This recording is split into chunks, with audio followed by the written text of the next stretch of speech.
You're ready to go when you're ready to go.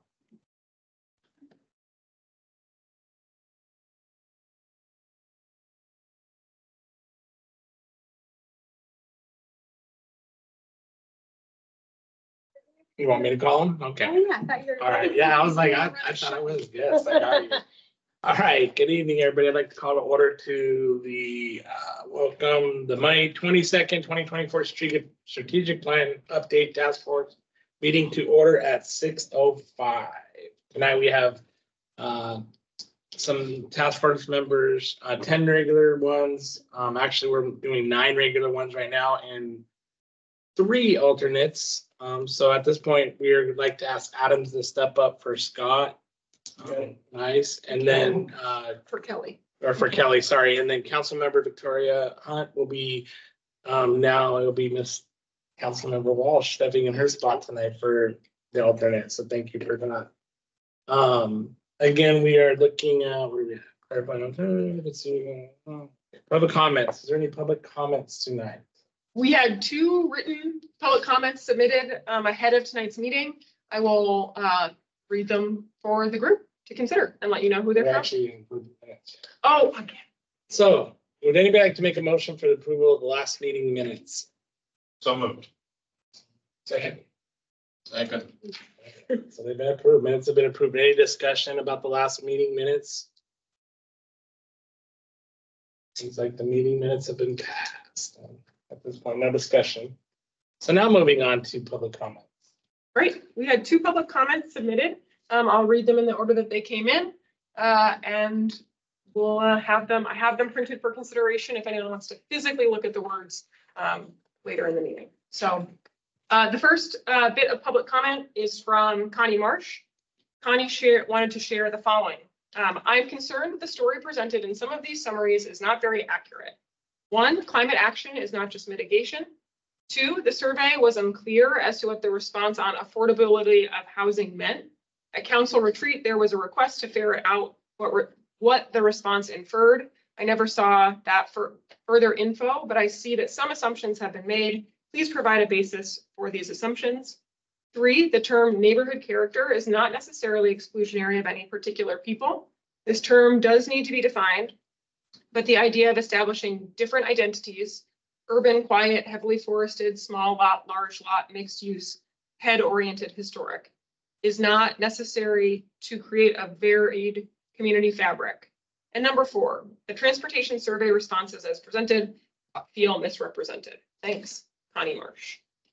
Again, I can't imagine my reading of it just now was not anything but the garbled way it felt to me. I did not practice reading these before the meeting, and I probably should have. So if you'd like to look at what Connie's written, this will be available to take a look at as we engage in the meeting this evening. Let's see if I do better on this one. And then the second comment came from Christy Triple. You don't need the first sentence, that's just to me. Dear Strategic Plan Task Force members, I appreciate your efforts and dedication to updating the city's strategic plan. I noticed that one key element that is absent from the infrastructure recommendations is a resilient and redundant power grid that can not only provide ample, continuous, and secure electricity, but also support alternative energy sources and improve our city's climate adaptability. This issue affects every aspect of our residential and business needs as a customer.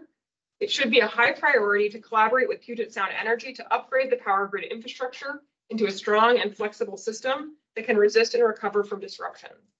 The BPA line at the Issaquah Highlands is a good start, but more work is necessary. We also need to ensure that the approval process for energy infrastructure is effective, smooth, and quick. We cannot afford to wait 10 to 15 years for a project to go from idea to completion, such as Energize East Side. We need to plan for and ensure a sustainable and resilient energy future for Issaquah and in helping achieve the Issaquah Climate Action Plan strategies and actions. Thank you in advance for your consideration.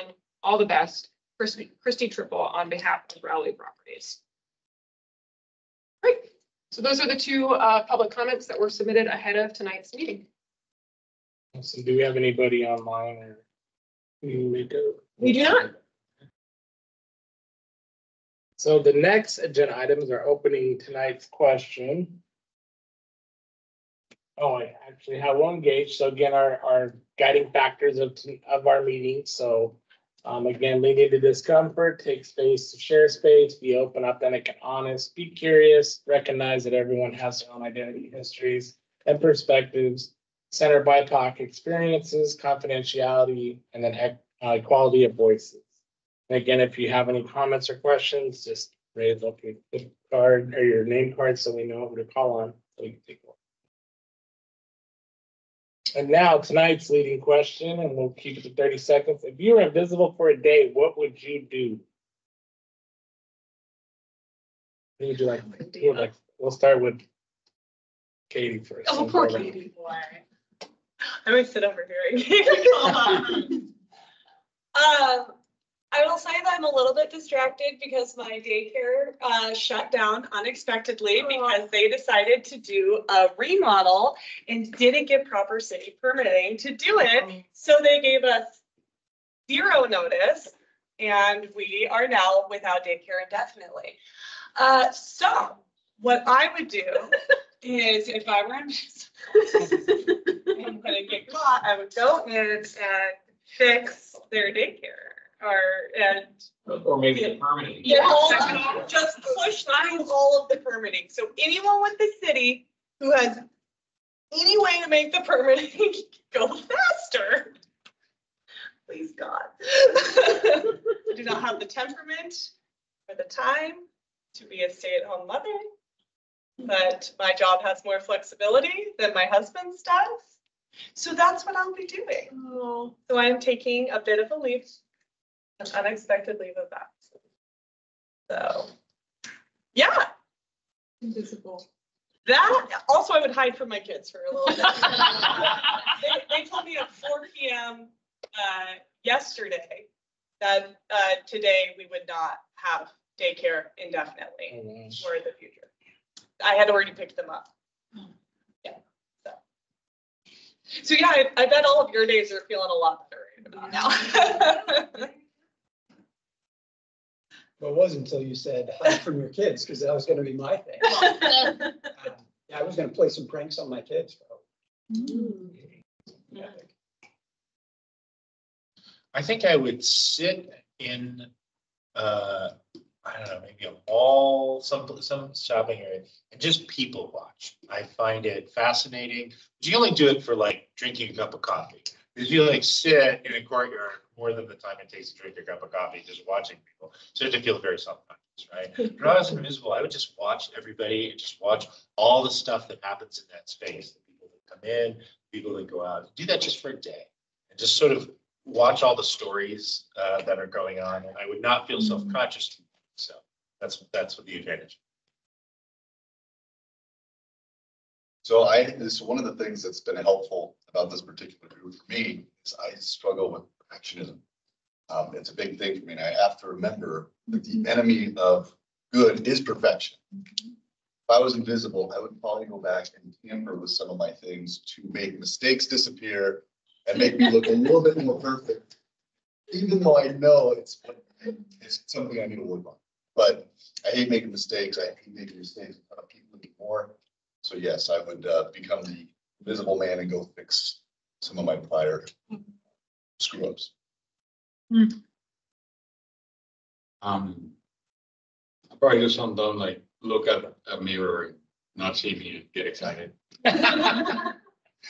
Or sit next to Tola. People watching. I used to live in California and I worked in Santa Monica, and I would take my lunch in the Santa Monica pier or boulevard and just sit there for half an hour, 45 minutes. You would see a lot of just variety, let's call it. And it's great.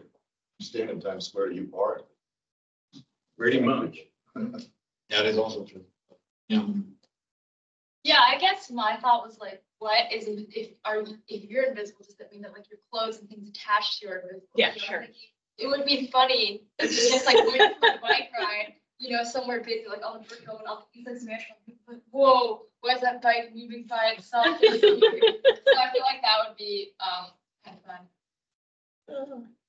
fun. I would go up in the woods us as told us. And I've always been curious about where the wildlife that comes through our yard, bears, bobcats, and coyotes, and deer, and so on, where they come from. And we've got a green space strip between the top of our properties and the bottom of Forest Rim Blue properties, on the north side of that. So I'd like to go up there and find a couple of game trails and just sit and see what comes by.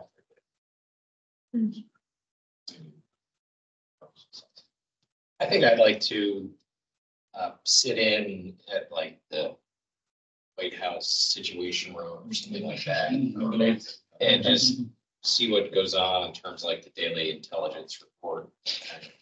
Conversations go on. Yeah. In the situation. Oh, I know.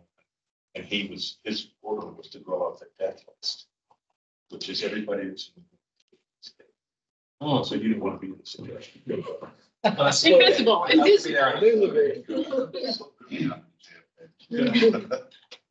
Probably wouldn't spend a whole day doing this, but I'd be very curious what my dog does while we're gone. You can find evidence that. No, she's doesn't destroy things. That's a good thing. But that would be very. I've been trying to make a trip to Taiwan happen in the fall, but I guess it would just be easier just to get invisible and hop on the plane.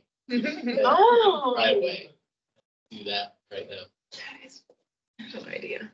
You'd have to figure out how to get back and explain that your passport's only going from there to here, but how long are you? Oh, for Okay. okay. Well, no, Yeah. if you're invisible, then you take the scan. Ooh, Oh, yes, there you go. Good thing. Yeah. So you planned this already, okay. So like Jamie wants to follow his dog around, I would follow my teenagers around. And honestly, they're good kids. I just think it would be hilarious to be at Gibsonette High School and just be able to experience it without them being cognizant that there's an adult around. Just see them in their natural environment. Yeah. I think similar. I hadn't focused on my kids, but I was like, yeah, taking advantage of being invisible. I just want to eavesdrop on as many people as possible. It would be great. And it's not very noble, but yeah, when you're invisible, take advantage of it.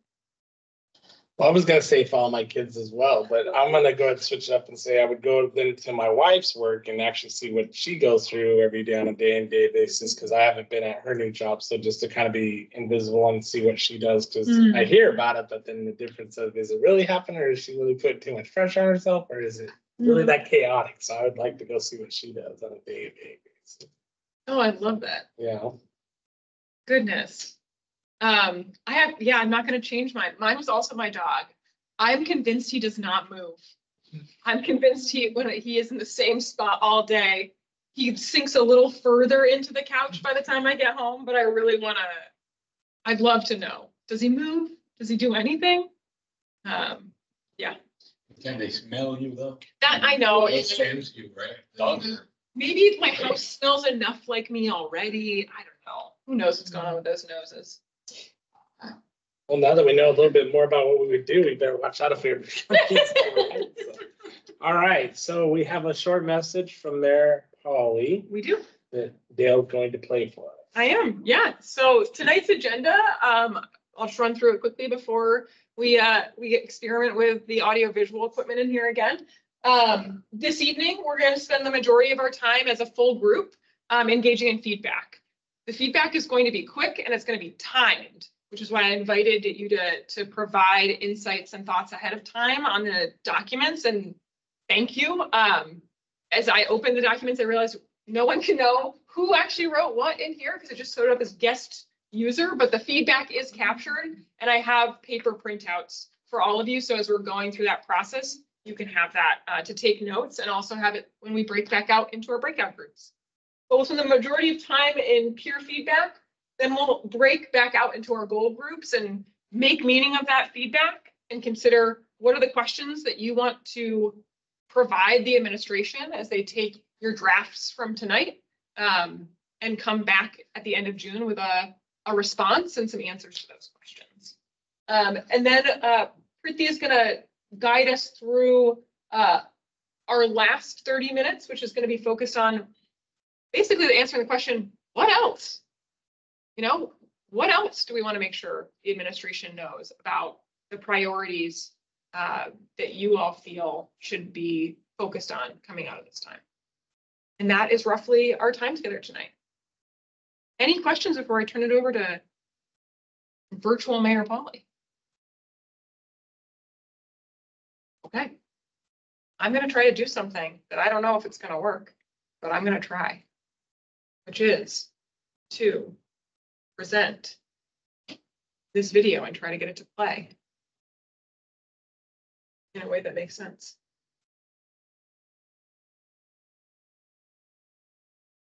Good evening, hello task force members. I apologize for not being able to attend in person tonight on your second last meeting. By the time you're sitting down to do your work, I should be landing at the airport, I hope. I was in DC for a couple days this week talking about environmental issues. I wanted to first start off by saying thank you again for giving up your time on your Thursday nights to go over some pretty material, digest as much as you can, and then start working on updated recommended language for our strategic plan. This was no small ask. I'm the first one to admit, kind of threw you under the bus with the amount of information that you were reviewing and looking at in such a short period of time. But I'm grateful for all of the time you put into it, and I'm excited about what I'm seeing. When I'm in the room and listening to the conversations, you are doing exactly what I had hoped, which was putting community members at the table together in small groups and big sharing groups to talk about where our city wants to go and how we're going to get there. And you're doing just a fabulous job. By the end, I hope you see your fingerprints, the community's fingerprints all over your recommendations that go back to our council, because I think you're doing a really great job about making sense of what can be quite complicated language, asking a lot of hard questions about what certain things mean, what we can do, what we can't do. So very, very grateful for that. You know, in many cities, the strategic plan document and the updates really tend to be done at the administrative and the council level. And you are putting in effort to make sure that we're starting the community on this work. And so thank you very much for that. Just want to make sure that the challenge for this evening is to look at each other's work coming out of your small groups. Challenge yourself to understand all of the work that each of your groups has put into it, and make sure you understand it. If you don't understand something coming out of another group, it's highly unlikely that one of our residents or business owners or community groups reading the document will be able to make sense of it either. So tonight is the night to think about clarity in the work that you're putting forward from your group, but also challenging those other groups. If there's language or word choice you don't understand, really make sure you ask questions so that we can make sure that what comes out of tonight is very easily understandable and explainable to your neighbor, to your family, to a community group, to a colleague, to somebody you meet on the street. Because this document has to be grounded in the community and understandable. So let's really work on that tonight. Again, I'm sorry I will miss out on the meeting, but looking forward to our last meeting together, and thanks for all you're doing. Right. I would say any questions, but I can't answer them. We go ahead and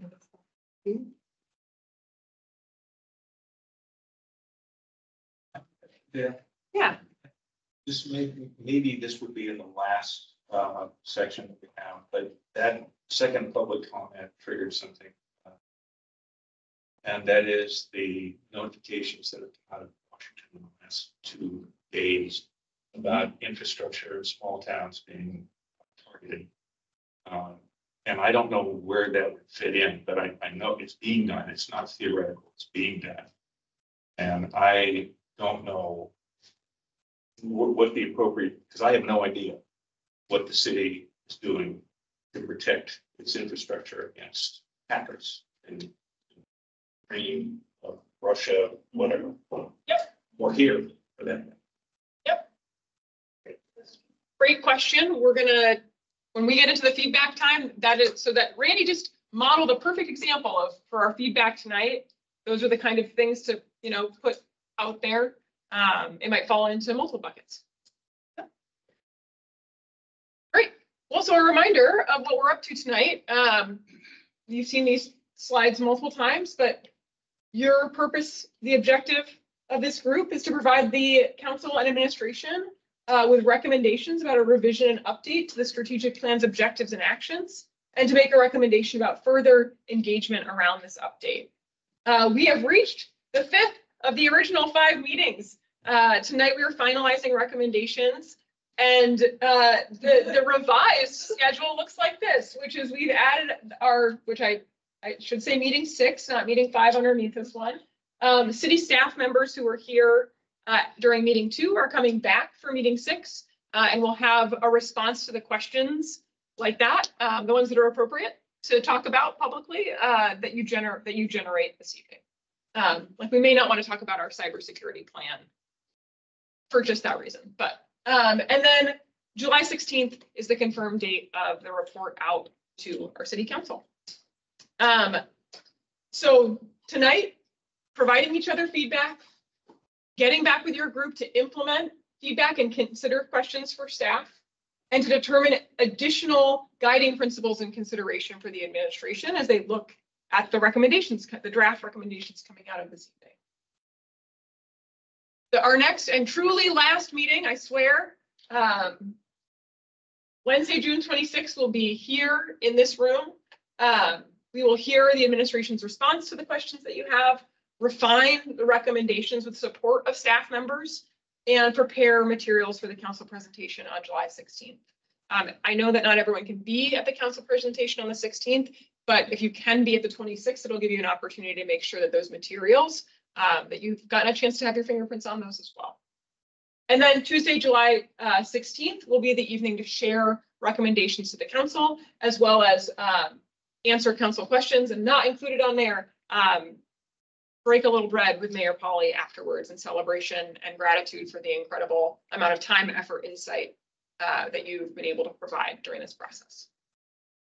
Any questions before we jump into feedback? Okay, I feel like I should have had like a real world image here. When things stop doing, I'm gonna ruin it and start getting real. Our plan for this evening, I am going to be very structured. I have not been very structured with our time in the past. I have let us, like a gas, fill up whatever container we're given. But this evening, for the purposes of making sure that every group gets feedback from this group, I am going to time these rounds of feedback. The way this will work is that there will be 5 minutes, and you'll need to do some name tent tipping to ensure that we can keep track of who's spoken, and to just monitor for a general level of equality of voice. 5 minutes to give feedback on the background and opportunities area for each goal area. And I will come and hand these to each of you. I know you've seen them, but in case you want a physical copy.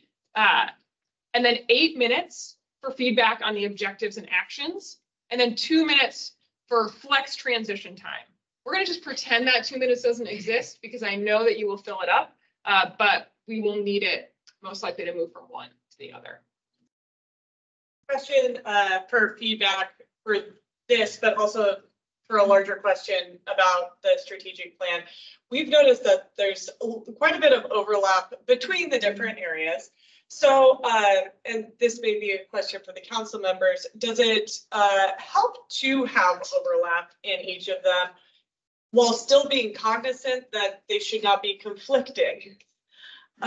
Or should we be deciding like, no, that is really an environmental issue. Let's take that out of the transportation or the mobility section, because like I was working in mobility, we talked quite a bit about electronic vehicles, and also in infrastructure, we talked about electronic vehicles. and shoring up the power grid for that. Should we be focusing in this group of, that's a great thing to focus on, but let's move that to environment, or let's move that to infrastructure, whatnot? Sorry if that was a long question. No, I have from speaking on behalf of the administration, Yes. I think seeing that I won't call it, the first word that comes to mind is redundancy. I don't actually think it's redundancy. Seeing that thematic emphasis across goal areas, I think is indicative of a broader theme. And so that would actually be helpful for knowing the relative importance of something. Okay. But the council may have different opinions. But To provide a little bit more color on that, I had a conversation with Chris on this third night when we did our first exercise about housing affordability. And he framed it in a really great way that helped me frame the work that we were doing on the Huntsville vitality area, where we are focusing on housing affordability from the perspective of making sure that people can afford a home, while the development area focuses on making sure that the stock of affordable housing increases. So it's the You're same. focusing on demand side and they were focusing on supply Right, so side. it's the same goal area, but targeted from two different. Thank you. perfect. I know I think it's just helpful to keep in mind because feedback can often show up in different ways and with different tones. And Mayor Pauly said to challenge each other. I would also encourage us to be thoughtful of the thinking and the work that has gone in. And so I wanted to offer a few different ways that you might provide feedback tonight. So I liked blank because, so not just saying I liked this, I didn't like this, but providing a little bit of rationale as to why. I liked X, but I also think, so building on ideas.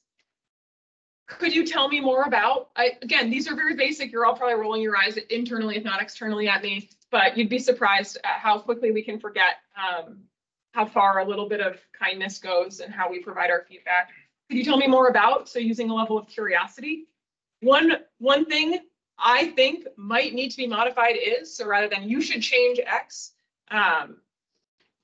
one thing I think might need to be modified is, or one thing that I think might make this stronger is, and then I wonder if this would make this more clear. I wonder if you've thought about X, Y, or Z.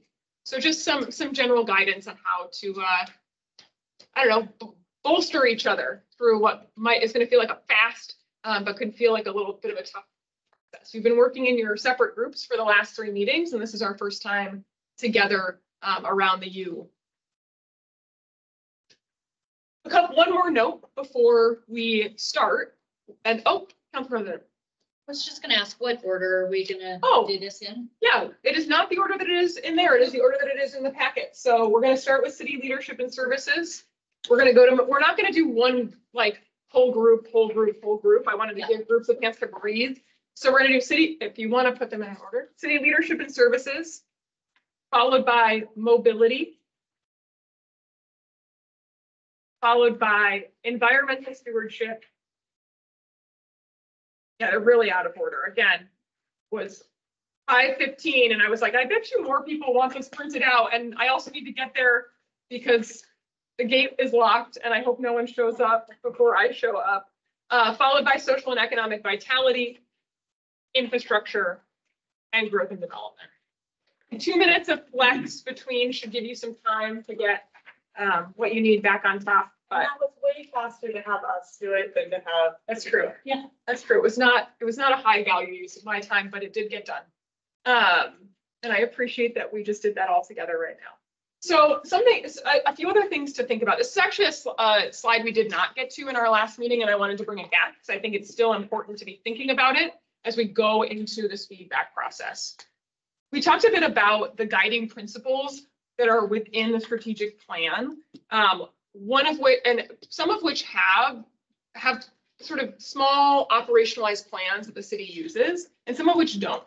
Equity being one of the guiding principles that does not.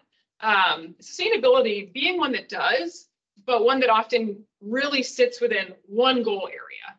And so as you're thinking about the work tonight, I wanted to invite you to also think about your feedback through the lens of these two particular guiding principles, the guiding principle of equity and sustainability, and particularly what are some, not just what actions, but how actions in terms of how we can do our work through the lens of equity, how we can do our work across all of our goal areas through the lens of sustainability. Something that it's in the packet, but something to think about as we head into our feedback. Before I start my timer, are there any questions? Would it be helpful to actually sit in our groups or no? A good question. I'm not sure it matters for this part. You're going to get time to break back out afterwards. I would just encourage you to take notes. If you are in the City Leadership and Services group, you're going to hear some feedback for 5 minutes on background and opportunities and 8 minutes on objectives and actions. Take notes, absorb, jot down thoughts, and that if there is like a need for a clarifying question from that group at the end, hopefully we can use the flex time for that. One last question. When you say 5 minutes for background and opportunities, that's not 5 minutes per task force member. That's 5 minutes. Whole. Right, so that's what you mean by rapid shot. That's what I mean by rapid. Yeah, could you imagine we would be here until, when would we be here until? I will do that calculation later, but that is a great question. Great clarifying question right there. So I'm going to start the first timer, 5 minutes for feedback, thoughts on the background and opportunities section within City Leadership and Services. You can go ahead and tip your name 10 if you want to start us off. And I will leave it to Chris to call on folks. Go ahead. Yeah, I just had a question about this particular second paragraph second to last added sentence about public safety.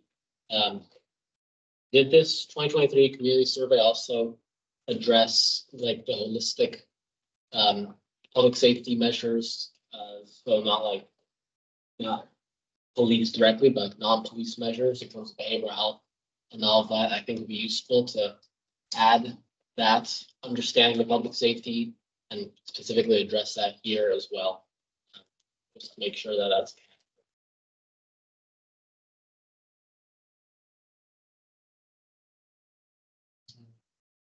I'll double down on that and say the community survey did talk about general perception of safety. And so it wasn't specific. There was also a section on crime.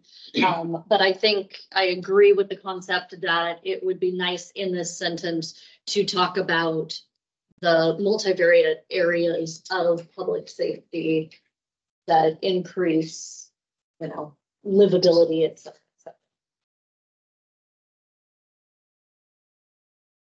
At the end. Yeah. And this is less a comment on this section than just the overall format for this section, for this part of the strategic plan. It seems like it would be helpful to cover not just the progress since 2019, but like what has changed, like what is really drastically changed that is informing the updates to the plan. That seems like some key context. Some of it's kind of interspersed in here, but I do wonder if it would be helpful to pull that out as a section to just be able to see it at a quicker glance. Councilmember Walsh. One of the things that I think we noted in the prioritized actions was just the sense of remote and virtual meetings. And so I wonder whether that as a background idea, again, talking about that concept of what has changed might be a good portion to include as far as, hey, since we created this, we've had a pandemic, there has been a growth in access to public services online.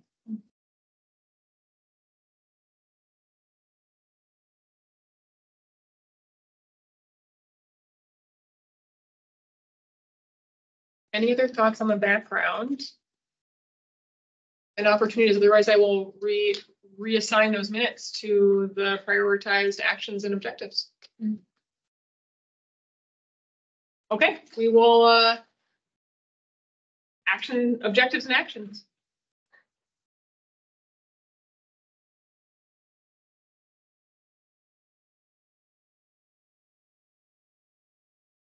You can also share things you like as a reminder, not just things that could be changed or added. So pretty. One thing I was might propose to add in terms of an objective or action is around those equity considerations that was on the previous slide, because I think those like equity how goals around disaggregating data, culturally relevant, community engagement, language access, and then accessibility more broadly. I think those could all be how the city does its work throughout everything. Think about. That's what Julie.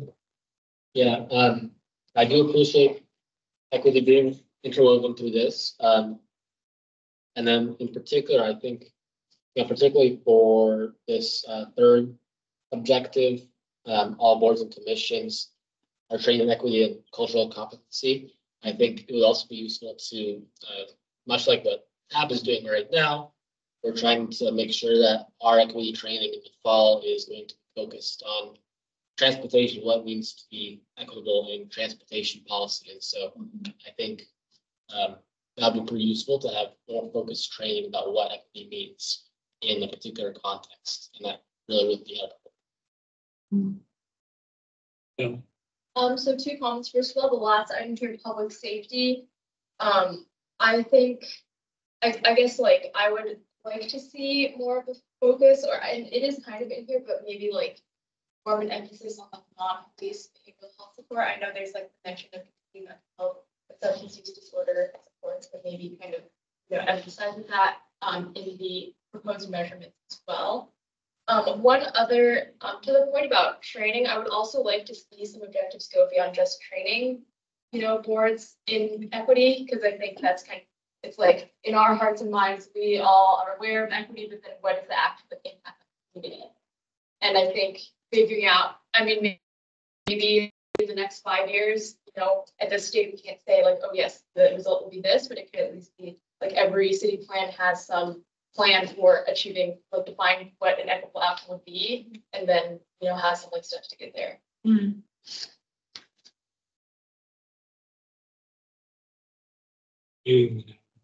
And excuse my ignorance of acronyms, UCR, ACS.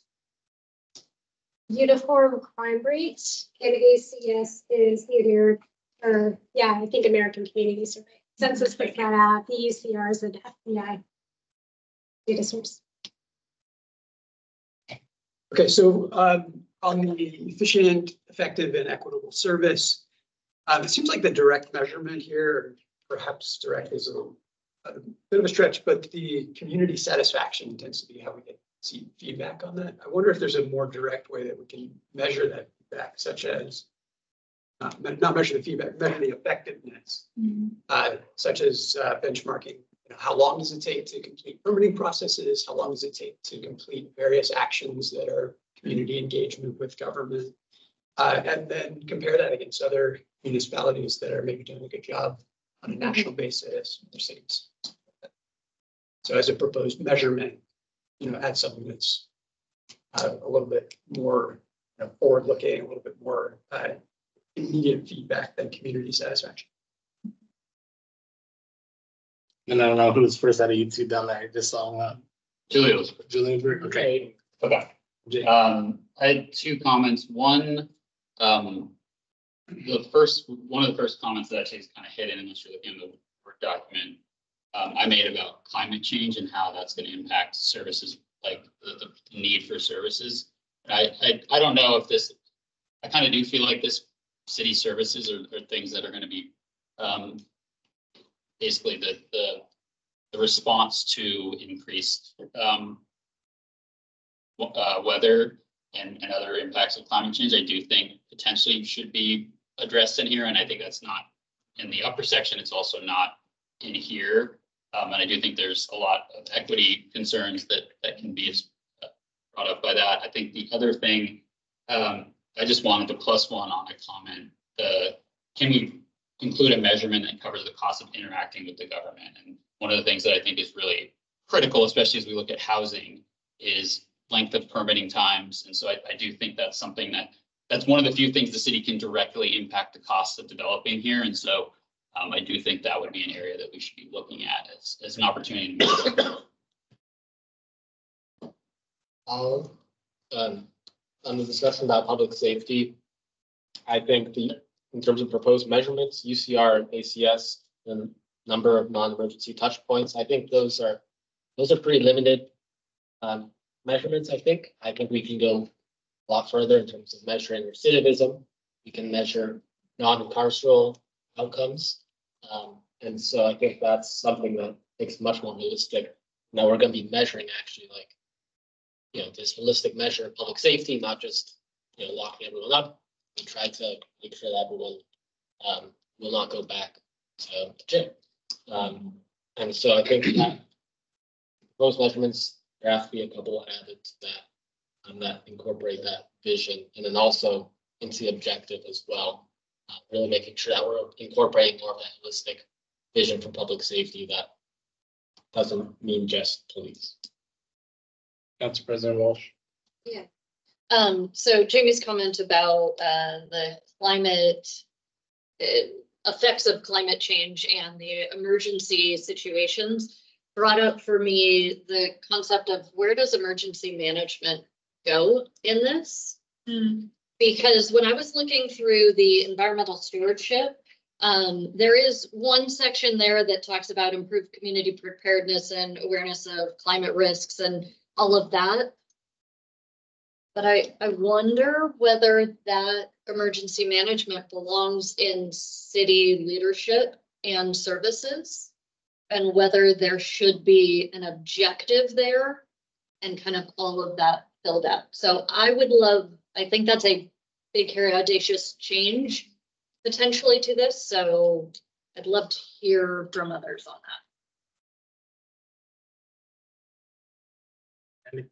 that. I've tried to make clear a while back that public safety to me, as much as awareness of opinion of crime, is not the same as the crime data. People can be really scared about something that they have no reason to be scared of. I also think that public safety, to me, includes drinking water and just things like that. That are absolutely, if something happens to them, either by a bad actor or whatever, it clearly affects. Now, this is infrastructure. I understand that, but I think that the emergency management aspect of it is a really good point. That we have to have, the city should have really clear responsibilities that the public understands. All of the public understands, and maybe even to the point of having language capabilities to explain when there's an emergency situation, to explain what's going on through the city communications efforts to my small, Councilor Martello. Well, as a former member of the King County Emergency Management Advisory Council and a former member of the State Emergency Management Board, I heartily +1 Council President's comments about wanting to have a strategic view into emergency management. It's one of those areas where, 5 years ago, well, 5 years ago was 10 years ago, we wouldn't have had a public safety element, right? Because it wasn't much on people's mind. And the reason that surface fault and subduction fault earthquakes are not on people's mind is because we haven't had one recently. But a surface fault runs right into Issaquah, and a subduction fault, we're, the golden child for subduction fault events in Northwest North America. So all very much in favor of that. It's striking that it's not since you mentioned it.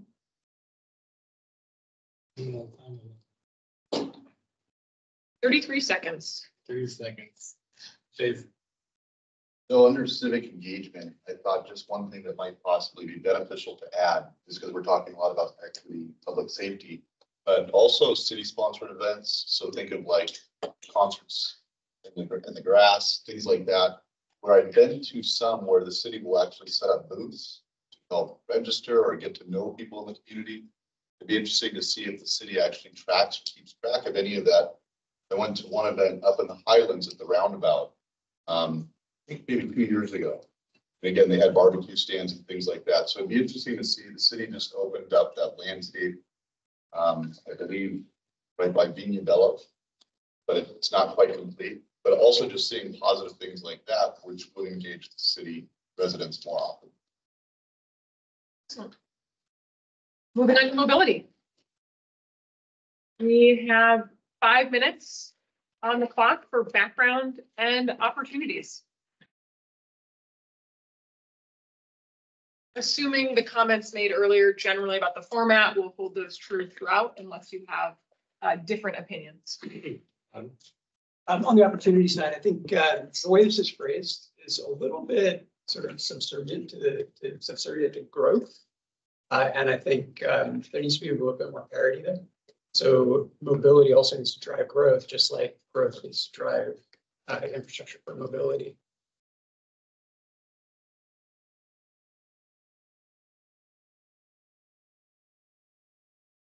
That's right. I will just say from a council perspective, that one's a little bit difficult because we're not allowed to use developer money to, add to transportation ideas until the development occurs.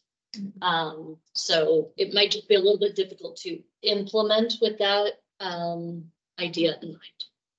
So I think maybe you go a little bit more specific there as we're talking about like transit-oriented development. Any plans that we do for zoning changes around that would be driven really by the fact that there's going to be a hub for transportation. Okay. And so that sort of thing needs to feed into the growth plan. Victor? Yeah. So there's a lot of focus on mobility and diversifying the way that people move around and making availability of different transportation modes and all that stuff. Are we somewhere measuring how that is impacting the amount of cars on the road? Because it's great to increase the mobility of those that can't move today, but are we actually getting people to leave their cars and walk to the bus station, take the bus to the light rail, use Metroflex? I'm living where I live, where I have to go through all of, Front Street and then get on Issaquah Road every day. I don't think that's healthy. So it'd be good to add something to. I was gonna say there is a specific metric that is a decrease in BNP per household, which I think is getting at what you're saying. I guess on here, I don't love that the framing it starts with like traffic is a problem in the opportunity section. I think maybe starting with like, we have the opportunity to be a leader in transit and all that, like starting with that, with opportunity, with light rails can become where, there's great things coming down the pipeline, but we have to be prepared to take advantage of it for, and that.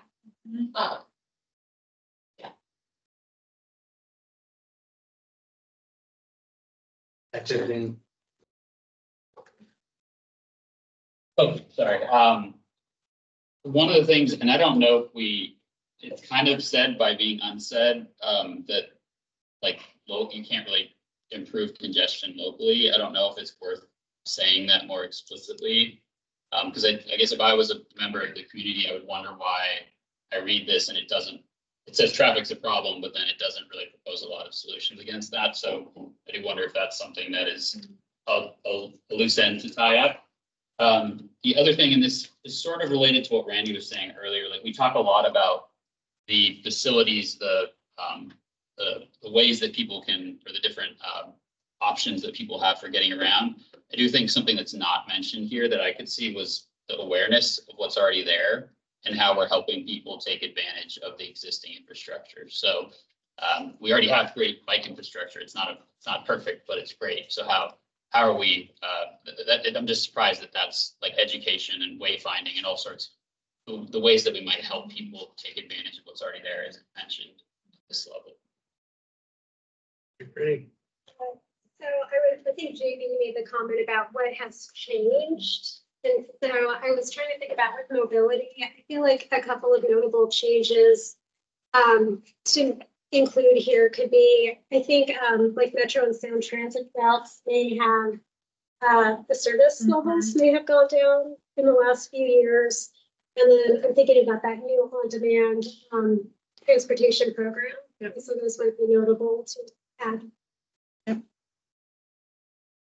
Yeah, speaking of, one of the things that's changed is that in the previous mobility report, you could see a large uptick in people using public transportation, and then COVID happened and it just absolutely plummeted. And so trying to work back up, I mean, we're still not at pre-COVID levels of using public transportation. There is an optimism and a hope that it will get back to there, but that's one where I'm not sure if we can do anything to encourage that other than trying to reopen the bus stops that were closed, but can't really reopen the bus stops until the people start writing, but the people aren't writing when they don't have a bus stop next to them. So anyway. We have transitioned to the next section, but you can say what you want to say because you're here in this room, so. Yeah, and I think this is more for the next section, but I think. Great. And I don't know if this is a little bit of that, but one thing I've heard, People discussing with, like public transit infrastructure is that pre-COVID, it was all about the commute. Like, what is the, that's like the vast majority of trips. Nowadays, a lot of people are, working from home. And so the question is more about how can we design and transit for these other types of trips, like grocery shopping, medical, take your kids to school, etc. And so I think maybe highlighting that somehow is like, having multimodal trip, transit options to serve all different types of things that even just eating. And things that I think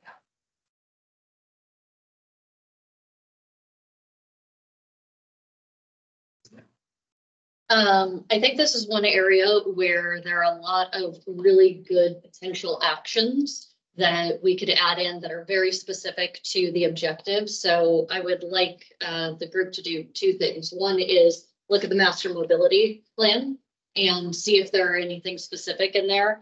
And then I have a few suggestions for the Vision Zero. It's like, what do we need to do to make our streets able to support that? And it's things like an advanced pedestrian signal, decreasing speeds, road diet, protected bike lanes. I think that concept of, okay, the action has to help us get to the objective should be able to be really clear in this area.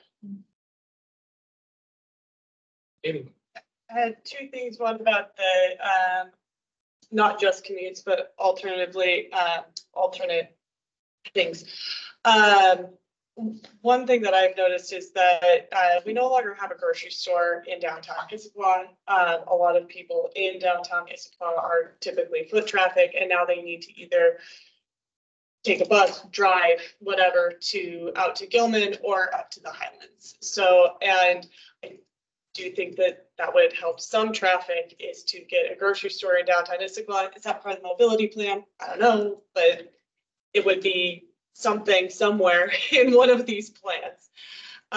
Secondarily, the Mission Zero or Vision Zero, something that we talked about in the mobility group was how do we do those things without having a conflict of want to decrease time to get across town, but to get to zero vehicular, it's like, oh, then you need to slow down people driving.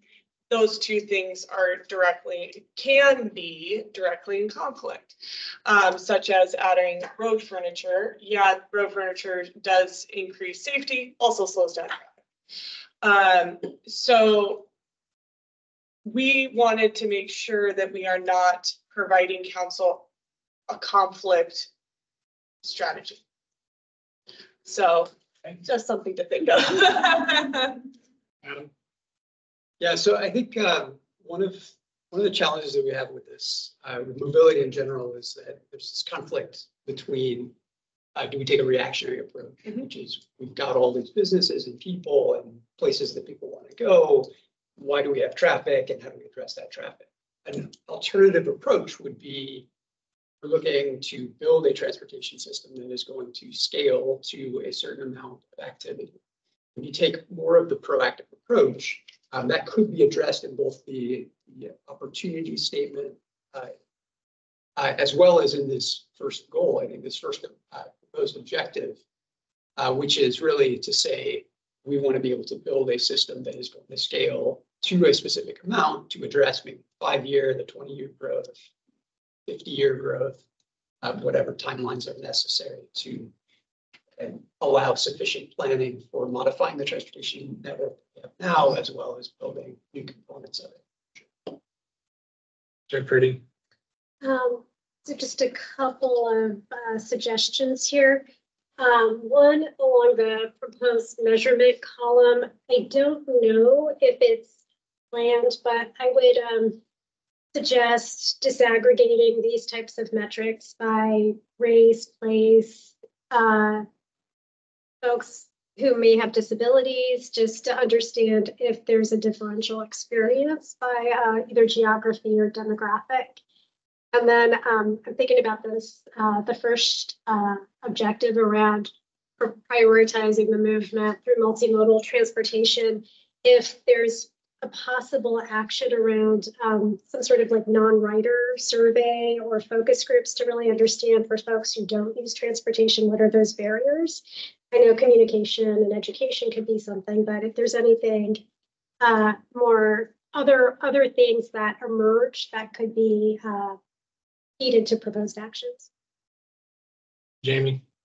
One quick aside, having done retail real estate in the past, the reason there's probably no grocery in Old Town is because of traffic. So it's a huge barrier to getting there. Why you wouldn't want a grocery store there. I think in terms of specific feedback here, the Vision Zero, and not so much the Vision Zero, but the second part of it, the zero vehicle cause fatalities of drivers, pedestrians, or bicyclists, it seems like we can do planning to try to get to a goal of zero, but actually having an objective of zero is kind of impossible. And to me, that an objective that states that is inherently not going to succeed. So I think I would consider rewording that to focus on it. And this was maybe what someone said earlier, but focusing on preparation or what we need to get to, not actually achieving zero, because that's possible. Victor? Yeah, continue on that thought. I mean, a lot of these objectives are raising the by when and by how much, right? I know Vision Zero is, I guess, stated as get to zero, which if we say by 2100, yeah, maybe we can get there. But I think it needs more definition, more focus on if we want to achieve something, like get more concrete. That's great. I'm not sure I see the significance of the third objective, the improvements to the transportation system supports environmental sustainability, as necessarily separate from the first concept. And so I'd just like the group to have some conversation about that. I think also this is maybe one of the only areas that has 5 separate objectives. And so just thinking about making them very distinct, maybe there was a reason to have that separate. And then I'm not entirely sure that the fourth one there, the increased cooperation with regional partners, et cetera. I don't know what we're trying to accomplish there. I think that in general is one of the ways that we do business, but I'm not sure including it as an objective gets us anything or anywhere. So I'd just like to know more about that. Randy? Well, as usual, I'm gonna throw something out that I don't have any idea if this belongs to a building plan or in some other area or not. But, you know, one of the things that is routinely cited in surveys is I don't like this about Issaquah, it's the flow of traffic through the town. And it is, I believe, in fact, that a very significant aspect of that problem is the lack of enforcement at key intersections of cars that break the law by blocking the intersection. It happens every day. It happens, it used to be just for rush hours. Now it happens all day long. And it's 200 yards from the police department. I know people talk about this all the time. And it seems to me also specifically on 900 here and at the intersection, there is at least a temporary fix. People start getting citations there with social media. Everybody's going to know pretty quickly you can't block those intersections, and that will improve rural transportation. I don't know where that goes in here. If it's a public services plan, if it or even if it belongs in there, it may be just too completely anecdotal to put in there. But it seems to me that there are a couple of areas around the city that routinely have this issue, and it results in people having a longer commute, a longer drive, or whatever. So just an observation. We will take the two remaining that are standing. Jason's in this group. Jason's in this group, so. Okay. Yeah, but I So then Kelly. 2 minutes between the two of you. So I guess one comment is I like the prioritized actions around complete streets, but these are only focused on new projects. Also, I wonder if there's a target of like, X% of streets, across the whole system should comply with complete streets. And then also, is there some kind of plan around like where strategically we want to, have like infrastructure? Because I think right now it's kind of reactive, like, oh, if there's a new project, then we'll put it in. But like, I know in Bellevue that there's all this controversy with the Bellevue plan, but do we have anything like that where we like identify here's where the main vectors are? And then I think one to other people's points, like a lot of the traffic going through Issaquah is pass-through traffic, and there's nothing in here about that. And I think that's something that we should at least acknowledge. That could be an area where like we work with other cities like Maple Valley to. Yeah. We talked about it a lot in the group and with We'd like to with Wally about if there's anything that we can do about it. Not really. Councilmember Marks. Actually, so we can toll, but we have to toll everyone. So if we want to toll, if we want to create a traffic toll through the city, we have to hit the residents as well, and it was seen as disproportionately falling on residents over transit. This issue of pass through and is actually related to this increased cooperation with regional partners. Right now, we have a mayor who is very regionally active, and she has set up the city such that she has Wally do the operational stuff of the city and she can go do the regional. I think this one is important because I think future mayors need to continue to advocate regional solutions. She's involved in the South King County Transit Coalition, which is Black Diamond and Covington and what's the other one? Black Diamond, Covington, and Maple Valley. Thank you. Trying to get people staying on 18 and going to exit 25 and go around, which is ultimately the solution that will get some of that pass-through traffic out. So I think this one's important. The other thing is, unfortunately, this issue of running red lights, we are done no favors by the revised code of Washington. In Minnesota, where I come from, if the light turns red and you're in the intersection, you've broken the law. In Washington state, as long as you are in the intersection when the light turns red, you are fine. And so it rewards people for jamming up the intersections, unfortunately. So the solution needs to come in Olympia before we can do some of the kinds of things that would really move the needle, like you're talking about. Thanks. Environmental stewardship. 5 minutes on background and opportunities.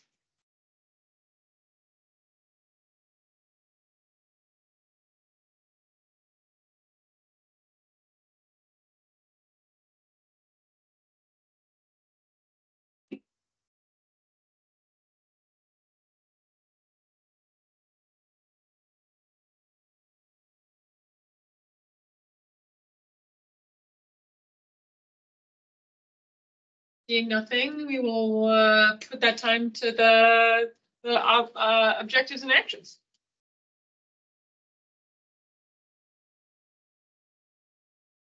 President Walsh. The way that I read over this total content is that there were kind of three objectives. One was around climate, one was around environmental stewardship and protection, and then the third one was around emergency management and risks. And so I wonder if that resonates with the group. Because in some ways, to me, that created a little bit different alignment within all of this content to create those three as objectives. But then I also asked the question, does emergency management belong here or city leadership and services? I would say that in the first objective, when it comes to reducing greenhouse gas emissions, I'm pretty certain in the like emissions reports that have got, for example, those targets are already specified, and so I was just looking into that, maybe watching maybe a little more aggressively, or just specify them in here as quoted in those inventory reports, because I'm pretty sure that it's already specified there. So.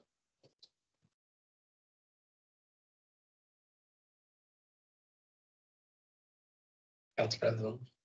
Toward that idea, the ICAP, the Issaquah Climate Action Plan, has some really good set of actions. So I'd like to see the group, if possible, use that in the action section, especially related to climate. I think that could put some really good ideas. Kelly. I guess one thing that would be something to consider, not necessarily to put in here, but similar to, thought I had earlier on like incorporating equity into all the other areas. I think requiring incorporating, environmental stewardship and climate action in all the other areas, including like growth and, mobility, et cetera.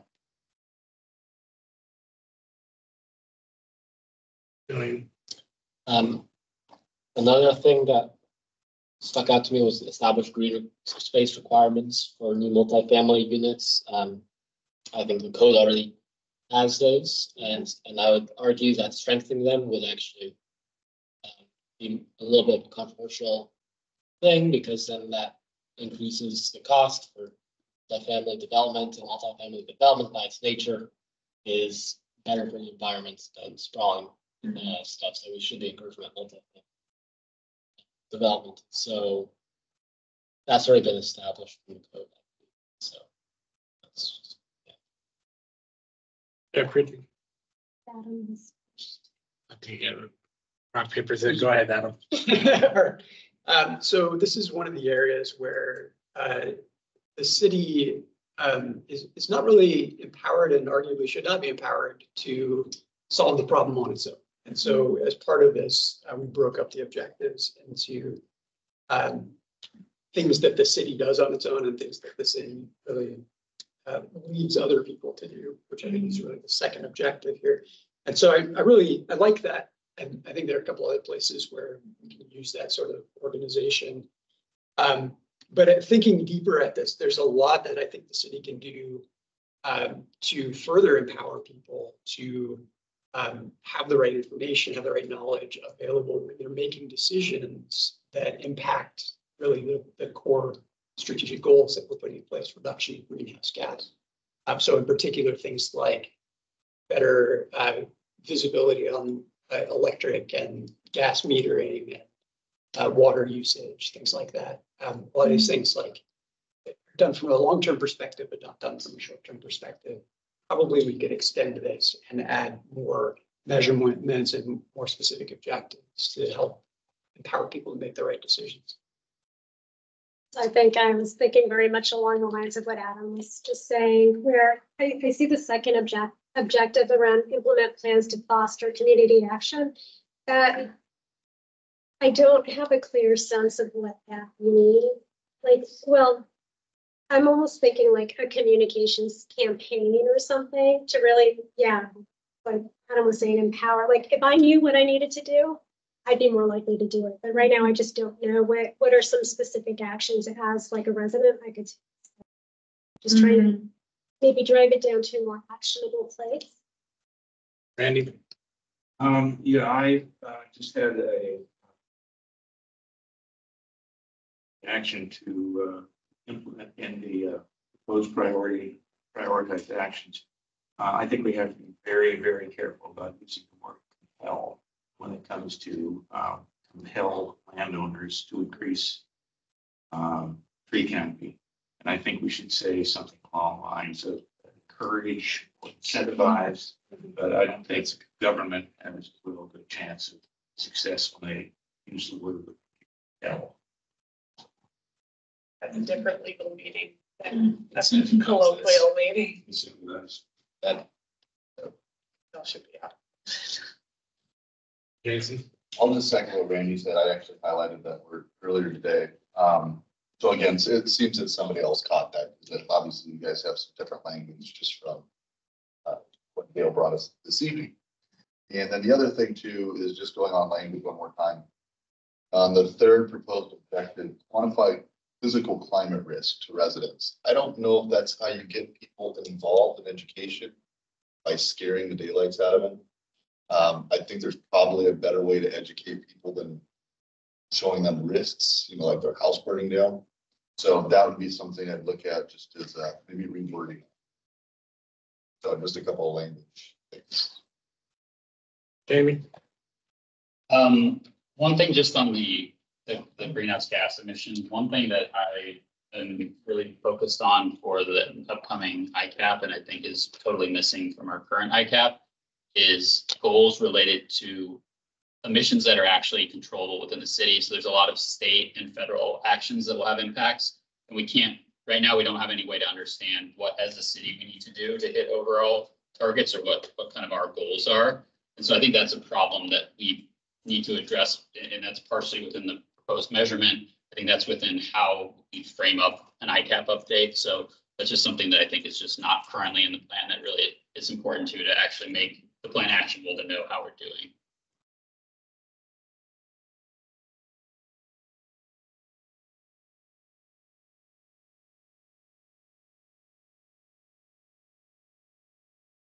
Any other additional, Adam? So I'll ask a question to the group. There's this thing in here that says like reducing unit insurance costs. So this is like one of these external signals that we might get as to like whether the city is doing a good job reducing risk. And some of that's cities and that's private developers. But I wanted to get feedback from the group more broadly, whether a signal like that belongs in here or doesn't. Andy? I think I mentioned this last meeting. There are homeowners on Upper Idlewood Drive that have received notifications that their property, their home insurance is not going to be canceled because of fire hazard. As if they are not going to renew their policy with the policyholder because of fire hazard. That's a major insurance company that has notified at least one citizen. So I think it. I don't know, maybe not here, but I think if this gets any bigger, I don't see it getting smaller. It's going to be, it has to be in somewhere. Jason? Yeah, I'm kind of thinking along the lines of Adam. It probably isn't appropriate here to have insurance talk, because it gives people a false hope that possibly if the city does something, their insurance rates are going to go down. And again, it's really not something the city has any power over.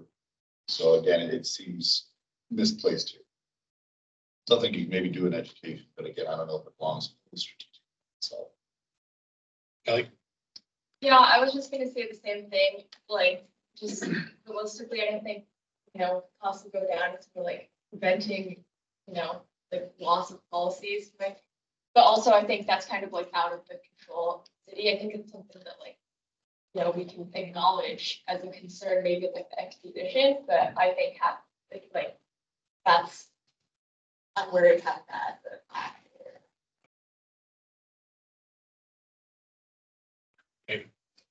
I thought it was a very creative thing, but I'm also not, it depends way too much on the insurance companies and them being good faith actors. And that once an insurance rate goes up, that they would reduce it based on risk, but rather not the risk pool, like everybody's car insurance went up because people are driving more expensive cars across the state. And so everybody's going up. Our homes are getting more expensive. So the plans are going up, but it doesn't necessarily have anything to do with risk. So very creative thought. Unfortunately, I just don't think it would actually. Good. Social and, well, so I just want to note, we're passing on someone else. It would be a little unfair, I think, if you can hold it. Social and economic vitality, 5 minutes on background and opportunities.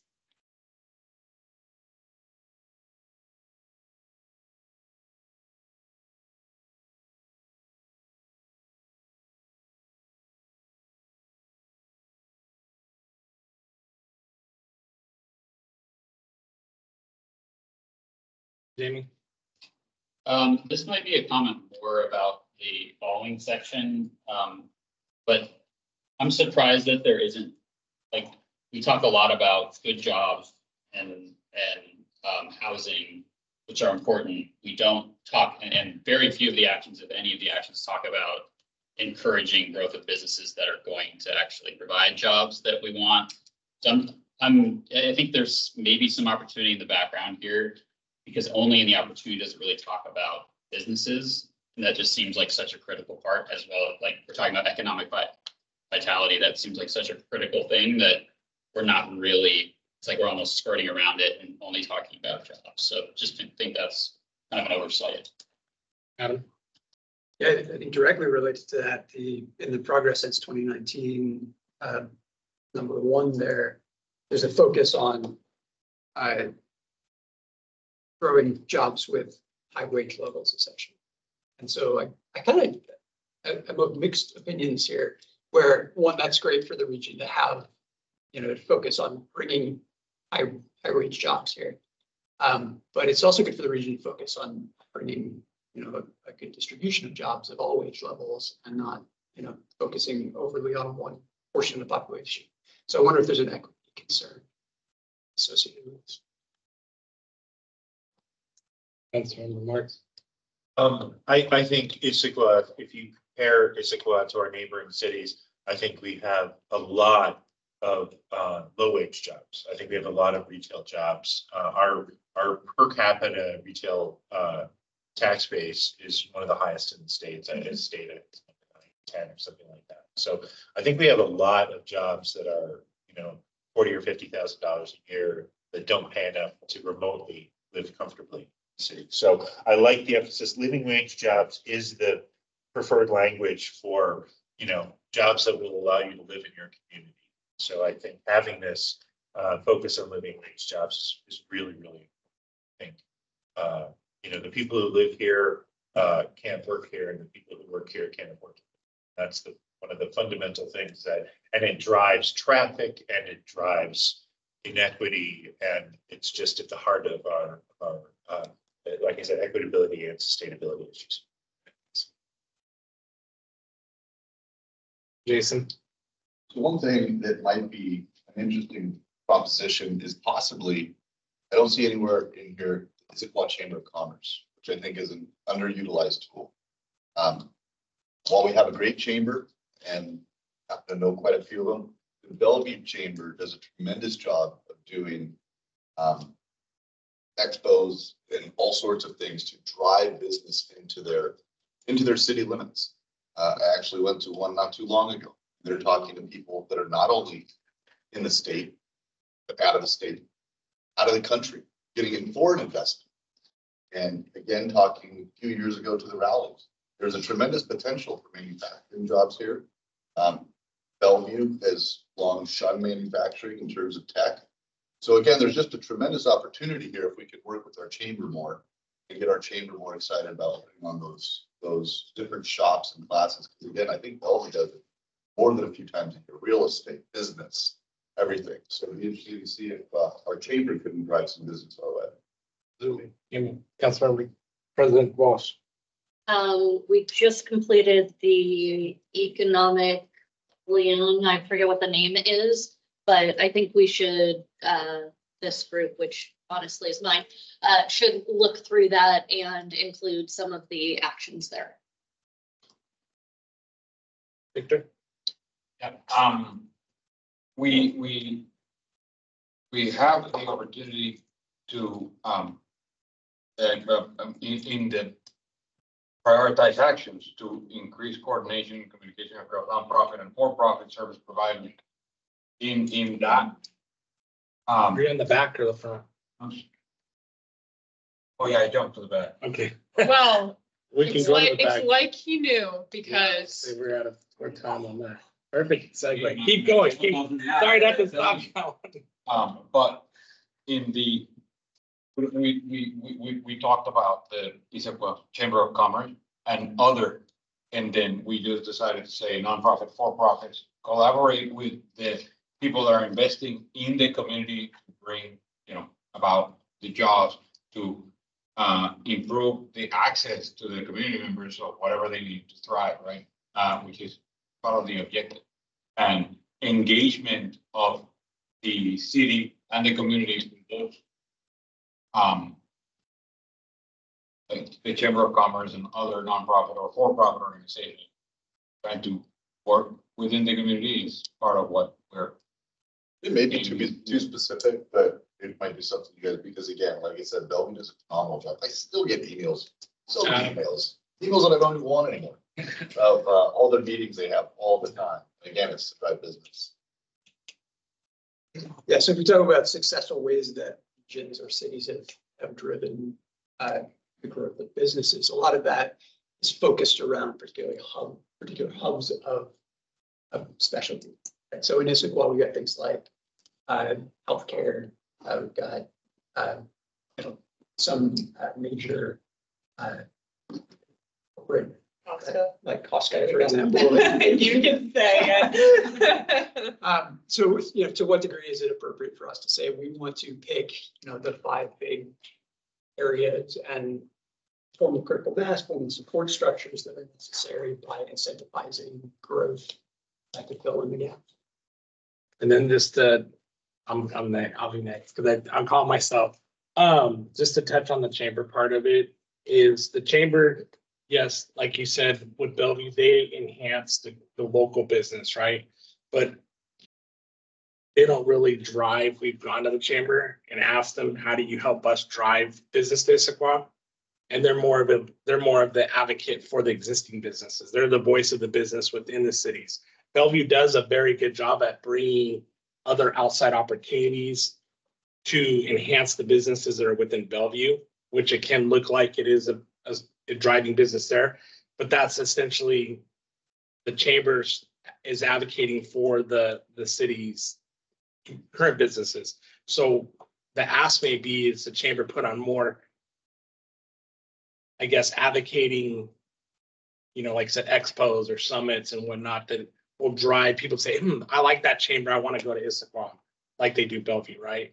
So that's where the kind of chamber is. And then as far as you touching on, different drives, the recent economic development plan does have a 3 to 5 year plan on the actual 3 categories that we want to really strengthen within Issaquah, which one is home-based businesses, because we've seen an uptick in that. The second one is our arts and creative industry. And the third is our outdoor and recreation and tourism, right? Because those are going to hit those. And we want to be because before it was sports medicine. Would you ever thought about that, right? We totally got rid of that. So that's just to add on that. Yes, we are thinking about more of the, the overall, where can we focus in on some of the key businesses that may not be in Issaquah, but then is going to drive more of that business growth. I didn't see who's next when I was talking, so I'm sorry. I'm going to go chilling and thinking. Yeah, I think you kind of answered my question. I was wondering, like, we want to highlight recreation as one of the areas. I think maybe some of that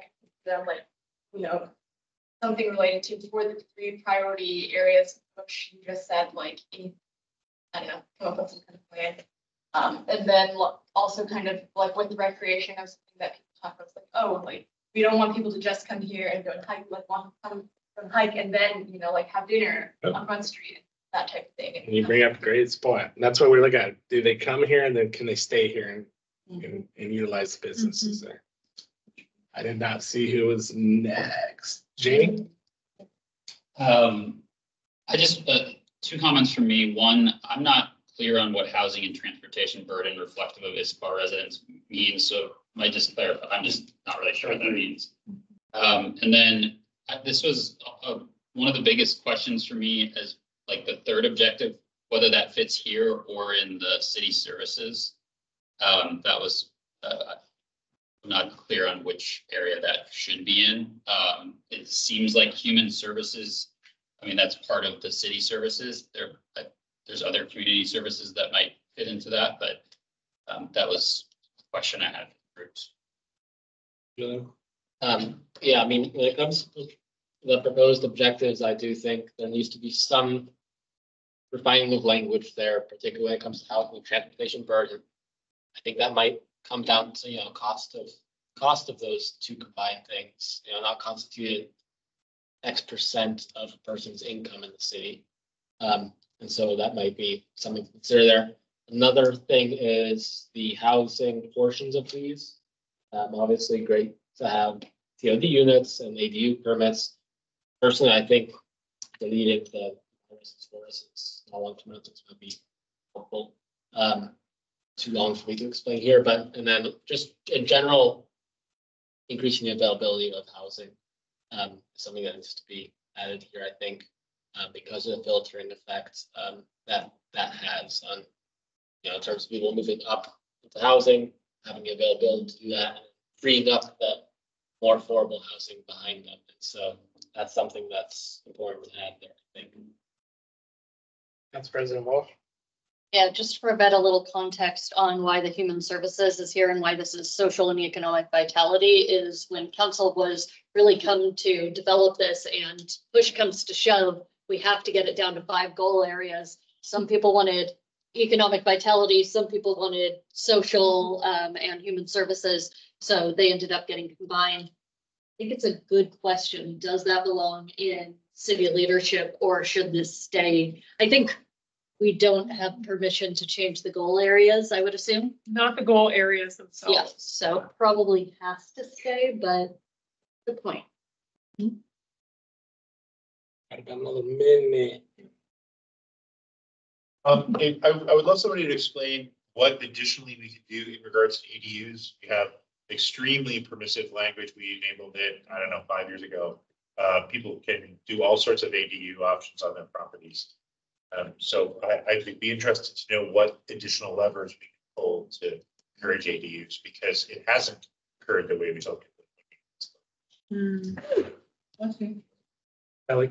To that specific point, I think there's some policies that while maybe well-intentioned and, in other goal areas like food preservation ordinances can have negative impact on like building middle housing or building this to the extent that it, then it's like, oh, given the configuration of the property.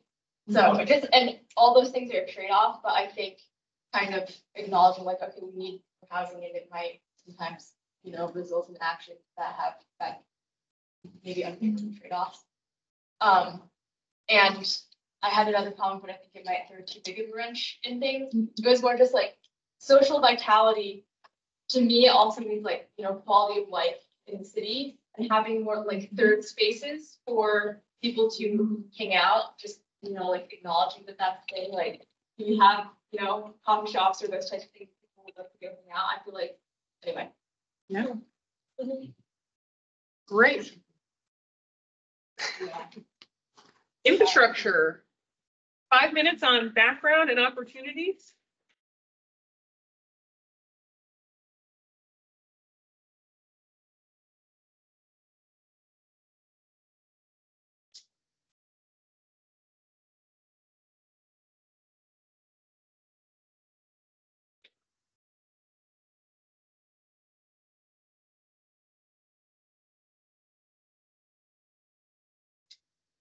I like that it also specifically highlights what's changed between 2019. I wonder if maybe this would be like too, like dating this report about highlighting, like, oh, there's also like a lot of federal funding for infrastructure that we should leverage involved.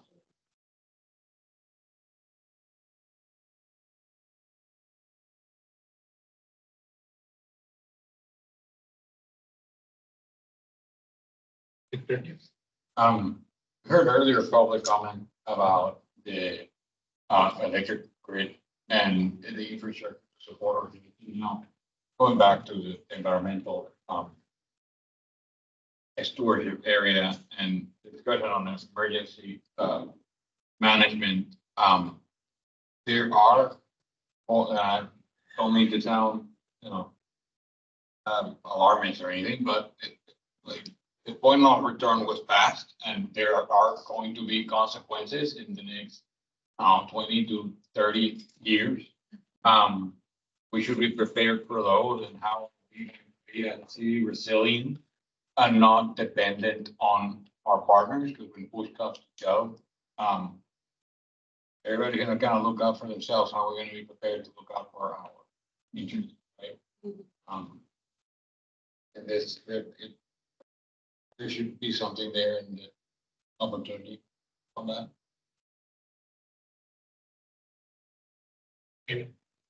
I don't know how much the city can actually do on helping to advocate or directly impacting improving stability of our grid, but I do think it's important. I mean, not just for the existing infrastructure, but if we're going to support rapid electrification, it becomes even more important. It's also kind of a circular logic a little bit. If it's not secure, you're not going to get people to switch because just higher risk. So I do think some mention there, especially because that's something that has changed and that we're actively pushing the city. That seems important. The other piece, and I don't see stormwater mentioned in the infrastructure here, but that's seemingly another piece of infrastructure that will be heavily impacted by climate change and higher peak flows. So also surprised that's not mentioned in this. Well, I agree with Jamie about stormwater. It's already a big concern, and it's not going to get smaller on its own. Also, I like the increased focus on infrastructure costs, impact on low and fixed income residents. I think that's again, not anecdotally, but I know people that are very responsible and now are getting increasingly concerned about the cost of their utilities bills. And I think we need to be very aware of the impact on low and fixed income residents when it comes to infrastructure costs that are directly or indirectly. Ellie? Yeah, I think to Jamie's point, I agree that, the third item here, which is about like climate change related relevance, just like changing that to be more about the electric grid in general, both like grid resilience, like backup power, like just what's. Can we change to the back? Yes, I was gonna say, I think Randy brought us to the back page, and so, if we're ready to go to the back, we can do that. I'm just gonna reset the timer. Don't worry, none of.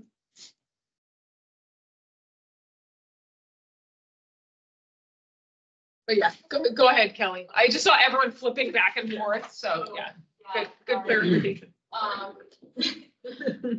Yeah, I think just, changing that to be more focused on like, okay, like the electric grid, just resilience around that in general, as well as planning for increased electrification. Because it's one thing where it's like, okay, if everyone installs electric vehicle charging at their property, you're probably going to need some upgrades upstream and like partnering with PSE on figuring out, like just getting ahead of that and like getting a handle on that. I think that also, feeds into the climate action plan.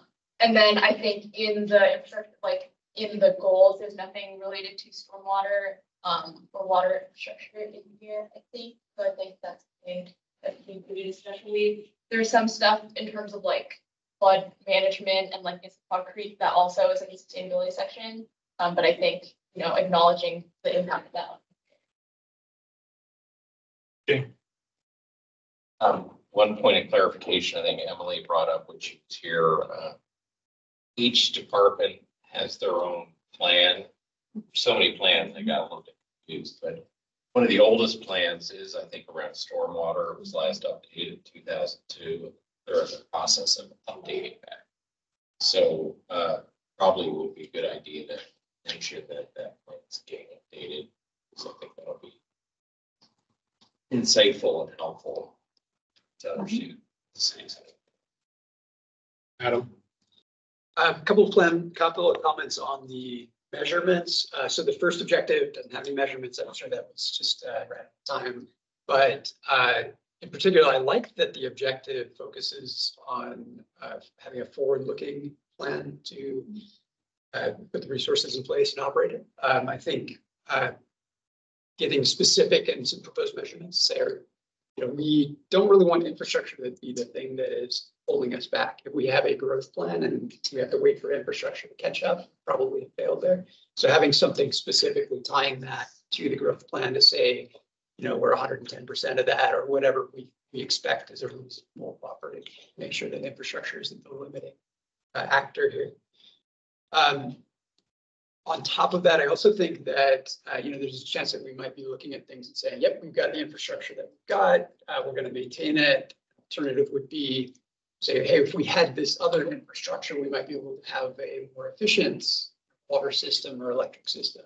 And so having some perhaps objectives or perhaps measurements under the first objective here to the effect of making sure that we're making strategic decisions on when to invest in more optimal infrastructure, I think would be warranted. Jamie? Yeah, a few thoughts. One of the things, and I guess this would probably be the sewer master plan is focused on this. One of the things that I was really encouraged by what I saw within that plan was the focus on trying to improve sewer connectivity within critical areas. And so I do think that's something that we should, it's already happening, but it does seem like something that we're going to need to invest heavily in over the upcoming years and probably longer than the time frame here. A couple other thoughts, runoff and its impact on salmon population, I think is something that we should be addressing within this section, especially as it relates to 6 PPD and how that can be impacting salmon around here. So I just think that that's both something that we should probably address in the overview. And I don't think we know exactly what we need to do yet, but that just, I think is an area that we should focus on and try to address some actions in the next 5 years. And then the final is that, like, infrastructure in particular, you don't really focus on this as much in the climate action plan, but the carbon intensity of the materials and the way that we build things is something that's kind of under the radar. It's not really captured in our climate action plan, but it's incredibly important, especially concrete. And so I do think ways that we can try to reduce the carbon intensity of the way we develop our infrastructure is, I don't know where it fits, if it fits within any of the current objectives, but I think it's something that is new and hopefully something that the city is. And one of I was on the infrastructure committee, and one of the challenges was how out of date a lot of the plans are. So because we're not working with current information, so that's why the very first objective is these should be updated every 5 years, and hopefully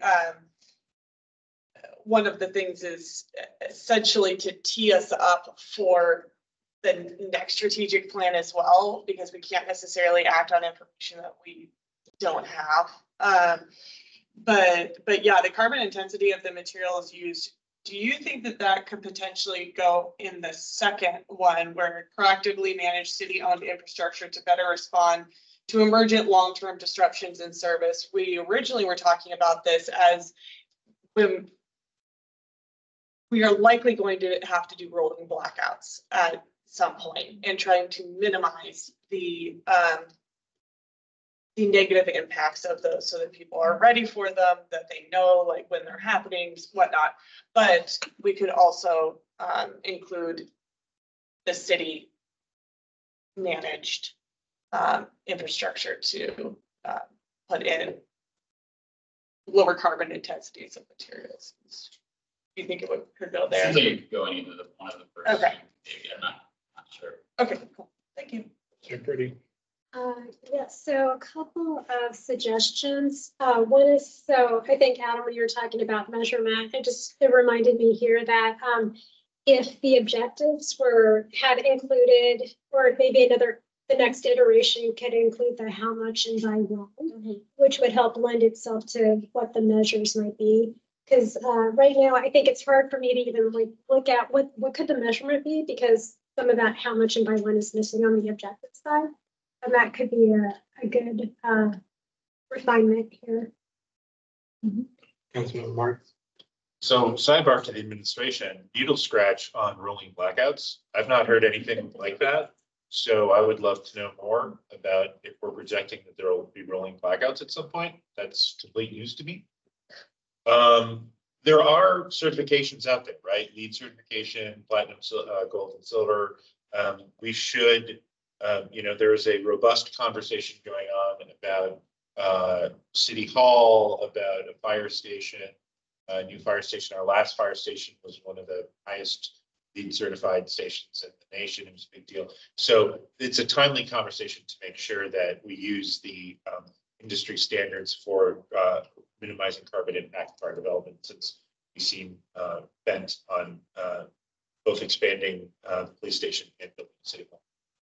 If there's I like that the plan touches about, resilience, structure, and there's not a lot about equity. And one thing that I see that might be missing, and with the current times and how we're going into the future, internet service is one thing that I know that with and I know that you're very much unplugged, but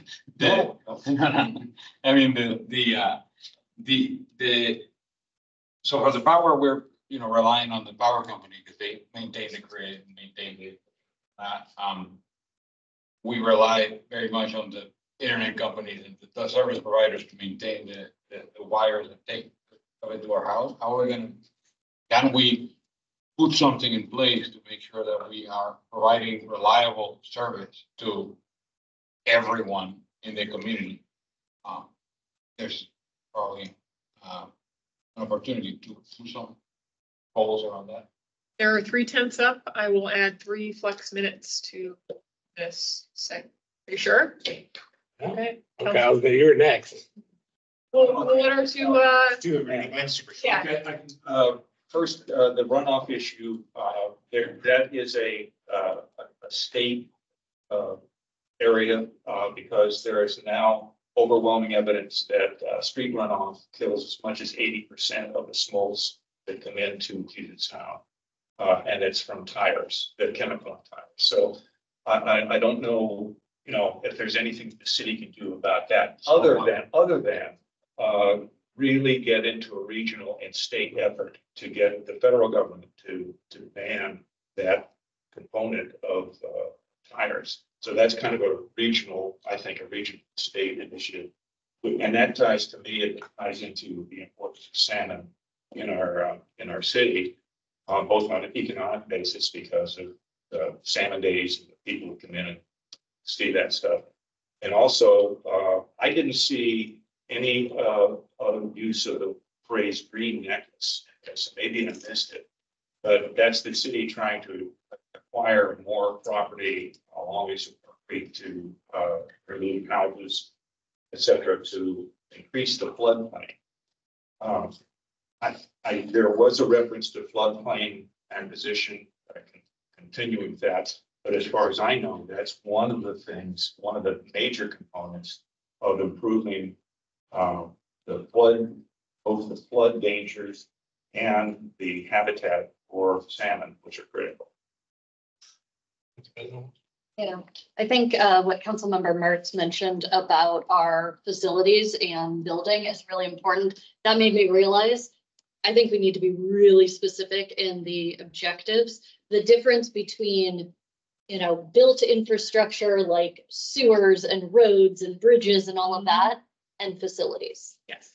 And so would love to hear if there's a way to create an objective around our facility builds, maintenance. We have a huge backlog there, and recognizing that here would be really great. +1 to Randy's comment, the green necklace should be in here someplace. It's key to our land acquisition policies. Is that in an environmental stewardship or is it? I don't know, somewhere, I don't care. As long as it's here somewhere. And I just want to address, Victor, your comment about internet services. Absolutely. The state did define access, levels of access to internet services. We actually had a consultant firm come in, and as far as I'm aware, everywhere in the city, you have the ability to get how the state defines affordable internet access in the entire city. So we may have a grocery desert, but we don't have an internet desert. Free internet. No. Certainly not. Our last goal area, growth and development, 5 minutes on the clock for the opportunity and background. Julie? So I would suggest removing that Master K in its character. That's just a relic of 50 years ago. And so that should be deleted at this point. And, you know, to have a more measured language there in terms of making sure that neighborhoods have adequate services and infrastructure, something like that. That's, you know, not balanced, that doesn't have that racial connotation of exclusion. Another aspect is, I think denser development continues to be a subject of great debate in the community. I think that should be adjusted as well, and really reflect that we do have to be a city and we are moving into the 21st century. And so the housing need is just going to be expanding. It's no longer a debate, honestly. And so I think that should be adjusted to reflect that reality. Start pushing that conversation. Jason? So Julian and I are teammates, but I don't know, see, to me, I don't read it that way as far as retain its character, but I think if you found different language, but to me, when you say adequately, it doesn't have the same meaning. Because again, one of the things we hear the most are people that want to retain either the small town feel or they want to keep Old Town weird. They want to keep certain things to be that. So if you find different wording, but I don't know if just adequately, and again, this will be for the wordsmith wizards, whoever in the group, but I mean, again, I'm not partial to the language itself. I just don't know if adequately providing services, it just sounds, it's just something I've heard in Issaquah the entire time I've ever been here. People do like the small town feel. Again, living in Old Town, I hear quite often people like the quirkiness of Old Town. So that one's never bothered me, but I know it seems to be getting a lot of traction. I'll just leave it there for Kelly?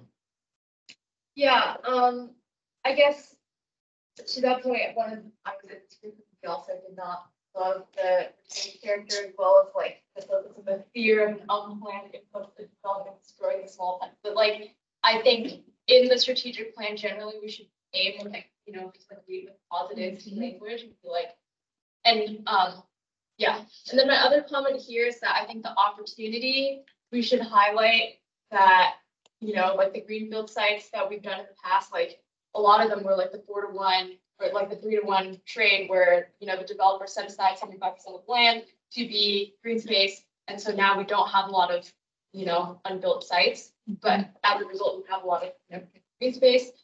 And I think we in here maybe should mention the whole concept of like transit-oriented development and why, you know, we're trying to focus more on the development around areas where light rails can be valley floor and stuff like that.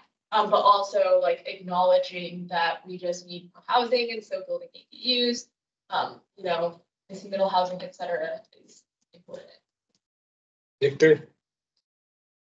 Yeah, it leads here that growth and development continues to be a top priority for Issaquah, but wants to retain the small town feel. I agree with the retain its character. comment, again, English being my second language, I don't read the exclusionary discriminatory deal on that. That wording, but I'll defer to others on that one, but what should the opportunity define how much growth are we aiming? Because again, growth then becomes one of our more populated neighbors, as it states here as well. Like where do we say, oh, we grew, this is it, or are we just going into the future and never stopping? Councilmember Martis. So I think the phrase retain its character is very important. We have been lucky enough the last 20 years, as we've seen explosive growth in the city, to really not have the kind of NIMBY pushback panic that a lot of other communities, places like Shoreline and others have experienced against transit or development, against ADUs, against transit. And it was because we had a plan and we did development in the central Issaquah area. And we were able to talk to our community about retaining its character. We're not Sammamish. We love having a real old downtown that's got a lot of character. And the community has said time and time again that that's important. I hear that to some ears that sounds like it's reinforcing exclusionary, discriminatory housing policies. Those policies don't exist anymore. The community tells us that retaining our character is important. If we don't want to start seeing the kind of NIMBY that has wrapped Sammamish for 20 years, we need to make sure to be able to tell the community honestly that we are retaining the parts of Issaquah that make us different. Thank you. I mean, I've transitioned us into the 8 minutes on the back, but if you have stuff on the front you want to say more than you want to say stuff on the back, go for it. If you're 8 minutes. So mine's really quick. I'm just wondering if Green Neck was still here. So possibly here. Yeah, we had a consultant that came into town, the city brought into town, I think it was 20 years ago, just when I went on the Olive Commission. And one of the members of that staff said something that I've never forgotten. We sat together on the bus as we were going to Mercer Island, Bellevue. And she said, well, Issaquah really has an advantage. You're a pre-car town.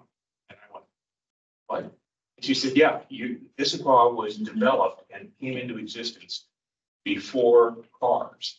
And so as a result of that, we have an old town that is distinctive. And it is the character of our town. And it's been identified by people from out of town who we brought in to say, how do we do this, as having a basic advantage for this town. The second thing is we have a national identity and recognition for quality of life here. Specifically, Sunset Magazine identified Issaquah, Washington as the best urban in the West 10 years ago. And then that was followed about 2 months later by Outdoor Magazine that said Issaquah, Washington is the second best city in the West, next to Boulder, Colorado for outdoor activity. So I think as far as opportunities are concerned, we have huge, unique opportunities to build on. And part of that is, as far as I'm concerned, is to take what we've got and make sure that how we accommodate growth, which by the way, I defer to council members on this. The state growth management plan gives each city and municipality and state specific growth over time objectives. So that exists. Okay. Kelly, I had you next. You want to make a comment? Oh, I was just also going to comment, like, there are targets for growth. Yes, Yeah, particularly for this first objective, those prioritized actions, I'm hearing just a lot of plans. I mean, I think at this point, it should be clear about what we need to do this stuff. And so it should really be focused on the implementation, actual actions. And so, yeah, when it comes to by 2026, develop a plan, I mean, and then create a vision. And so I think those need to be de-emphasized or removed completely. And there needs to be just an actual set of actual ideas of what we need to do. That are set right here. And so that does come down to zoning, removing barriers, land use policy. So that should be addressed here. And then when it comes to proposed measurements, I think when it comes to percent of income spent on housing, I think it'd be useful to quantify what that percentage is. So I would just say 30% of income. And so, you know, a really good quantifiable measure of what percentage of income people are spending on housing. That goes all along with the lines of that transportation aspect too. People should be spending more than 50%, for example, on housing plus transportation costs. Council President Wong. As I read over these objectives, I kind of get struck by there's three concepts I think that are trying to be accomplished here. One is housing supply. And so when I look at the measurements and the prioritized actions, some really account for housing supply. Another set is housing affordability. And so I almost see those as two separate ideas. And then this concept I really like of the intentional growth aligned with our plans and light rail TOD. I'm really glad to see that in there. Adam. I think perhaps more than any of the other areas, growth and development is linked to everything, right? So we've got mobility and infrastructure have to be a sort of co-evolution with of housing essentially, but also businesses, I suppose. Environmental, that's all tied to this. Social and economic vitality. Clearly, all of these things are linked together. And so perhaps one of the focus areas that we look at here is a sort of abstraction of this, a resolution process as to how do we tie all of those things together? What takes priority? What's the decision process? As we were going through this, I think a lot of our challenges were like, what can we affect here? We did come up with this third objective, which was to tie in at least what we do here with those other plans. But the process for that is still a little bit nebulous. And perhaps creating that process itself could be an additional objective in this specific goal area. Victor? On the housing affordability and housing availability as well, the ADU thing is something that it'd be great for us to address I mean, we have a great community and people take advantage of that by being from other states, buying houses here, renting them, reducing the stock, and there's no social investment. Maybe there could be something that we can do about curbing that. And that would increase the housing stock. Then also the reduced cost of developing within the city, including time. We also had discussions in the Cedar Leadership Services whole area about automating and implementing some hands off the wheel, automated processes of obtaining these permits and processing online, 100% accessible and translated to 90% of the languages within the community so that they can just do it themselves. And so there's some overlap there. And I would also love to know more about what on the placeholder of making progress towards converging. And then on the action, working with Issaquah School District to educate students across these areas. What does that mean?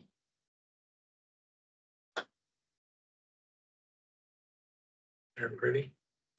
A couple of comments. I think throughout the objectives and measurements and actions, I think So I see the word distribution of available housing.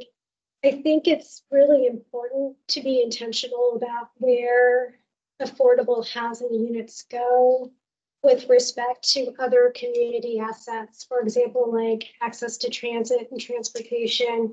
I think there's a danger in creating, the worst case scenario could be creating like segregated low income communities that don't have great access to things. And so while we're increasing the housing supply through these needs and for affordable housing, I think the location also needs to be like intentional and named from an equity perspective to make sure that low income folks aren't kind of pushed off into like poor land like areas. And then I know I'm going back to the front of the page, but I really strongly recommend changing the word retaining character, because I do think that is very racially loaded language and it would cause more harm than benefit. Julian? Yeah, I mean, going along those lines, I think it would be useful to have kind of like gradient of, you know, the AMI and kind of talking about the strategies when it comes to that and the advocacy that comes with that. Obviously, you won't be able to get much city funding for like deeply subsidized stuff at 0 to 30, but when we're talking about, you know, 30 to 100, right, we can talk about, you know, innovative financing system like social housing. I'm a big fan of. I'm not sure how that's possible to get in here, but you know, talk about those you know, somewhat subsidized, and then in general, I think just increasing supply, obviously, just with that filtration effect of people, you know, as their incomes increase, it's important to have supply for them to go to, and that leaves open more affordable housing.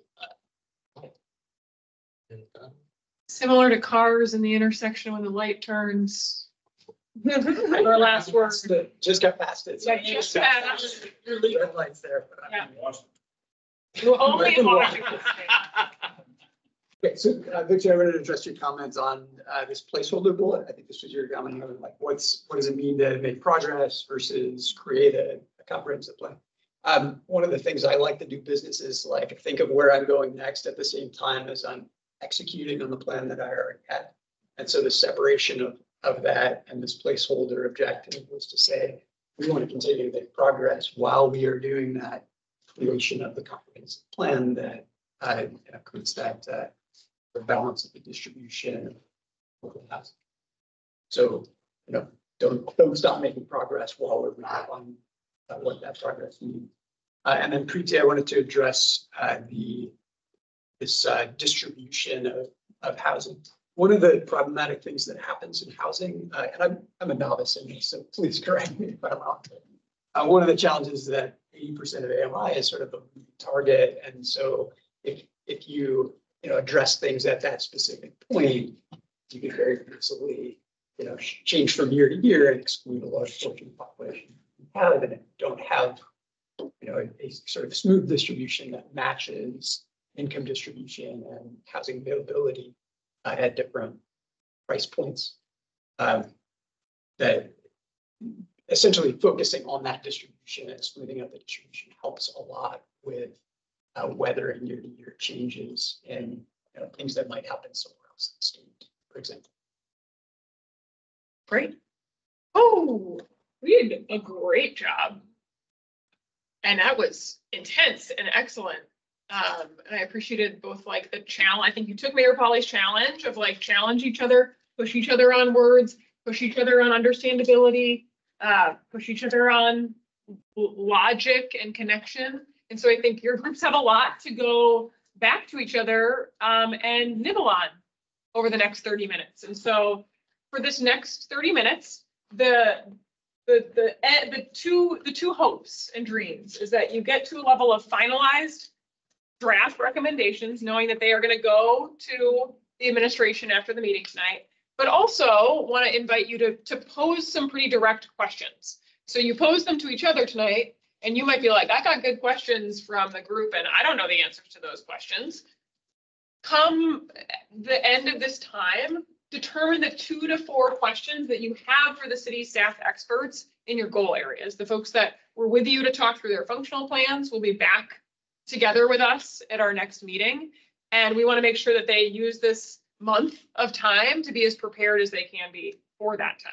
So use this time to both smooth the recommendations themselves and also to come up with the questions that you have. Some things to be thinking about, I'll leave this up on the screen. What were the themes from the feedback you received? Was there anything that resonated that felt like, oh yeah, actually that was something we kind of had been thinking about and we didn't really know how to embed it?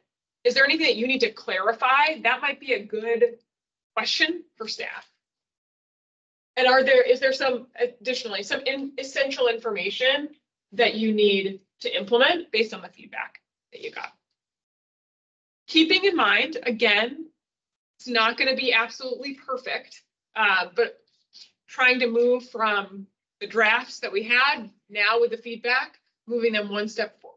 And so I see that in each group, there's at least one person that has the computer with them. You still have access to the documents that you provided feedback on coming into tonight. I downloaded those already as a point in time reference for that version of where were we at 4:23 p.m. today. And so you can feel free to continue to make revisions directly in that document. Have that be a live living document. I'll download them again after tonight's meeting as the point in time again of where we ended this evening. A piece of feedback I had for myself after the last meeting was, gosh, it got hot in this, physically warm in this one room here. And so tonight for the breakout times, I've placed you in 3 rooms. The folks that had, I believe, the hottest corner temperature wise in both Fahrenheit and Celsius was, I appreciated that. Yeah, okay. It was growth and development and environment. You're going to be in the cold room, the kitchen. It's nice and chilly. Very calm in there. Mobility and infrastructure is probably upset at me that I took them out of the cold room. They are going to be in the hot room right here at this beautiful table. And then city leadership and services and social and economic vitality. You will be in what I'm calling the clerk's room, also a chilly room, but right through that door right there. And I'll come and turn on the light for you. In about 30 minutes, when we come back, Preethi's going to walk us through like, what else? What else do we want the administration to know as they read through our recommendations and make meaning of them? Go forth and be happy. I think growth and development. Okay. Yeah, because now that Councilmember Martin is back, it'll be a poor use of. Yeah, have 2 of us in there. Okay, so where's growth and development? We're going to be in the kitchen. Okay, great. See,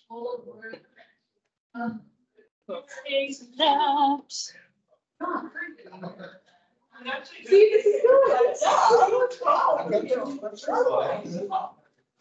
Turn on this light.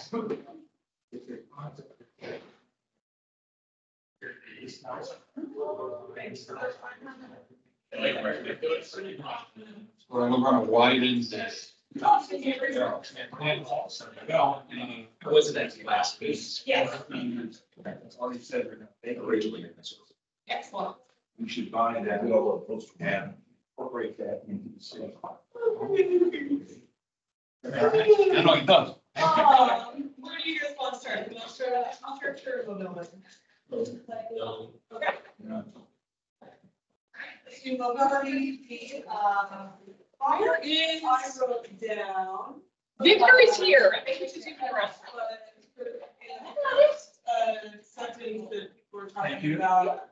We're talking about growth, coming after growth, like you just said, can we frame it from positive, and we have an opportunity to get a leader rather than talking about the problems about the does anyone have any just language or any want to take that feedback and say good feedback, we disagree? I think it's, we didn't really. We didn't. Actually. No. So. We were way more focused on the goal. I think the components, I think the idea of where because again, it's budget. But I think there's a way to soften that.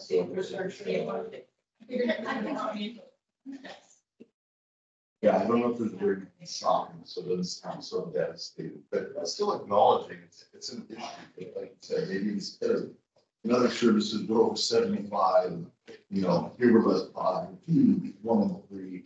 So maybe we take all of that out and we just recognize it's a challenge. We're waiting for you. Well, it's a challenge. That's what they will take it. Something that again, acknowledges the problem without. It maybe just put some out of word opportunity. Yeah, that we have an opportunity to shape our future with multimodal and transit options coming and to leverage our and then to leverage our involvement in regional activities.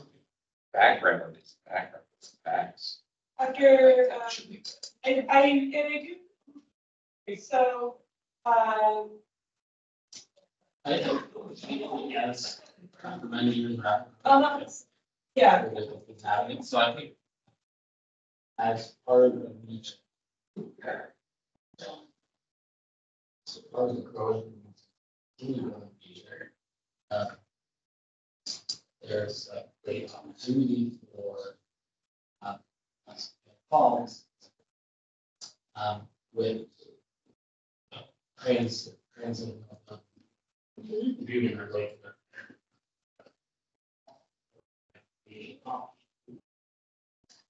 That will hopefully address the data.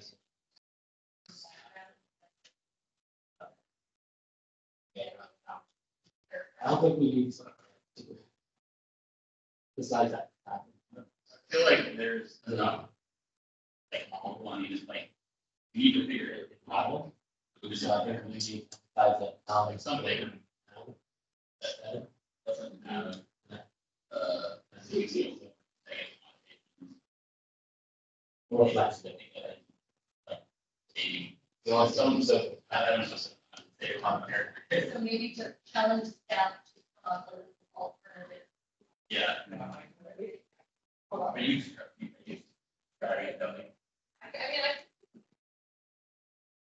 and I would add, even if you feel like we're gonna get stuck, we're just gonna make sense, just get like, you can just leave a comment being like, shit, so I couldn't do anything else, but you can see the comment, like, be more positive, focus less on trash, just leave that rather than that.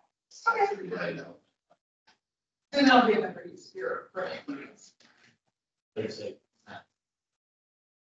Yes, one of the meetings, I have a meeting, next week, next Thursday, with our community, specifically with our Women Services, because that used to be, this of Friday. Reporting and communication. She's gonna help us. So guidance like that, like. Yeah, first is gonna, get the sentence, but. So I guess just some of the things that I guess you some of the points that I heard was traffic regional, how to address, who we address, against that one model. Just we're thinking about it. Whether it's light rail, whether it's finding more multimodal, just growth and development, you know, Pauly made a good point. The green necklace to ability, because it is part of the goal, and go. I think it actually would better mobility with us.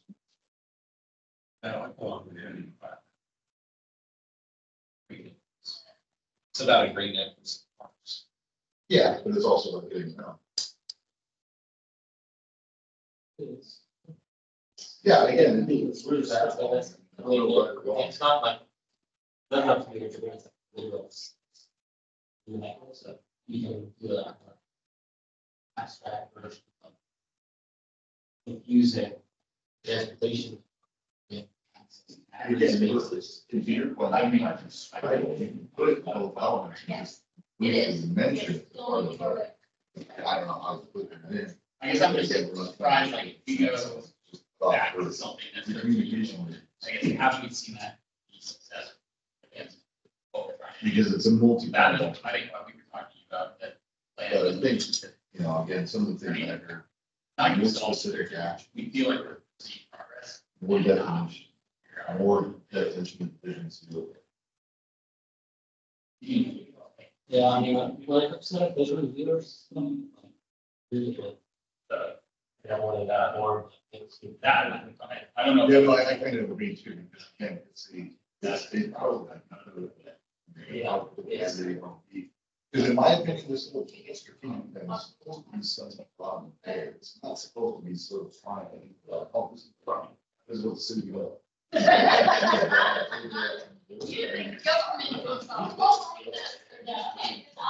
Right. We have to have.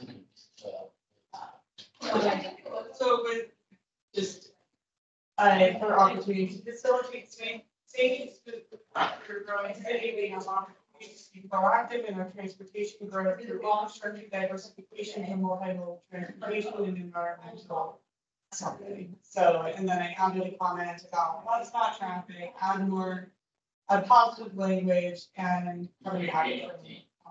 Yeah, maybe like.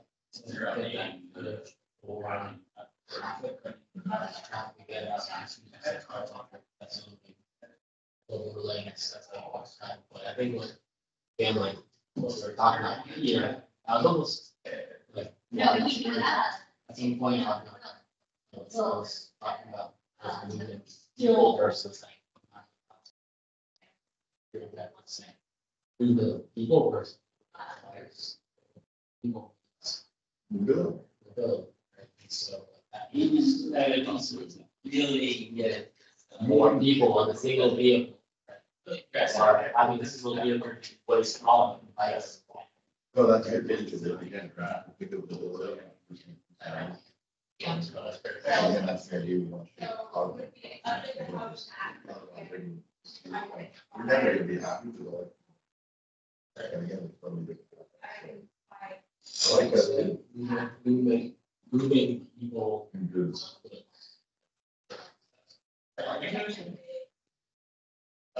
So, and then. Yeah. Yeah, I think there was some criticism here. I think a couple of these, the like people. Again, development. As we already have. Just to be sure that we're.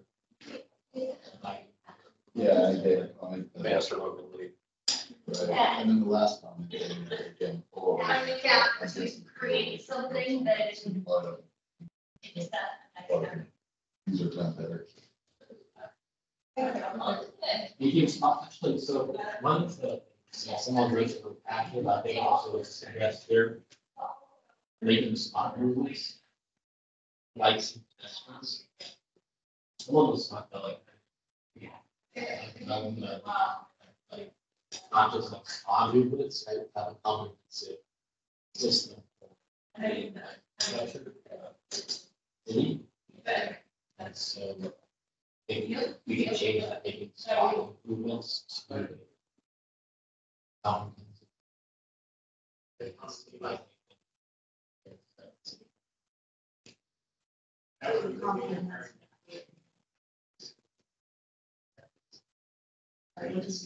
Yeah, comprehensively consider the experience of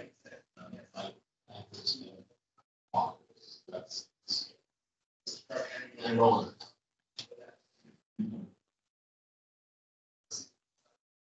Scooters, wheelchairs. That's really capture this. Hello, what's that? I didn't quite understand what we're saying.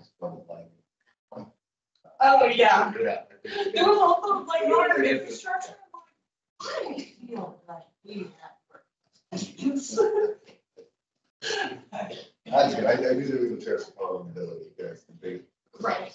Yeah, it's the thing that people get frustrated with the most, you know, on a daily basis. Because it's just in your face.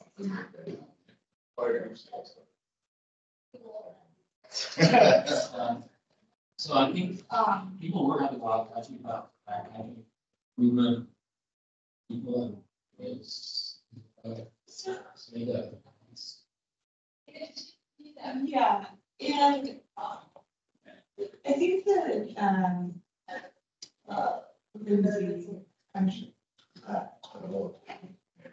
I was being small, because having a confusion between like, was number 3 the same as number? I don't think. Trying to the movement of people and goes through a multimodal transportation to Andy was trying to decrease the vehicle RFL.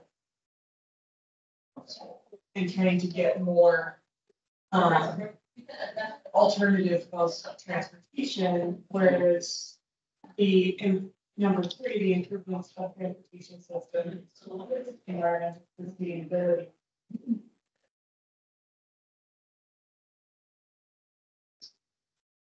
It's more about sustain and be and be.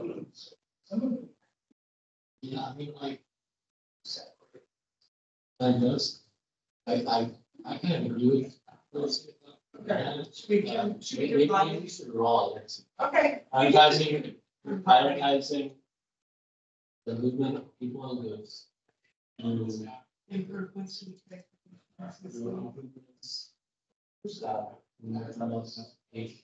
network. That's forest. Environment.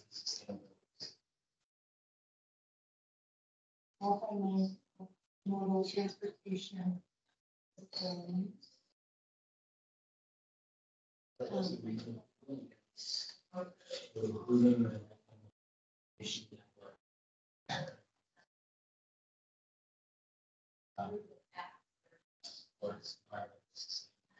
I don't like the idea of plan, but. They also mentioned. Operation.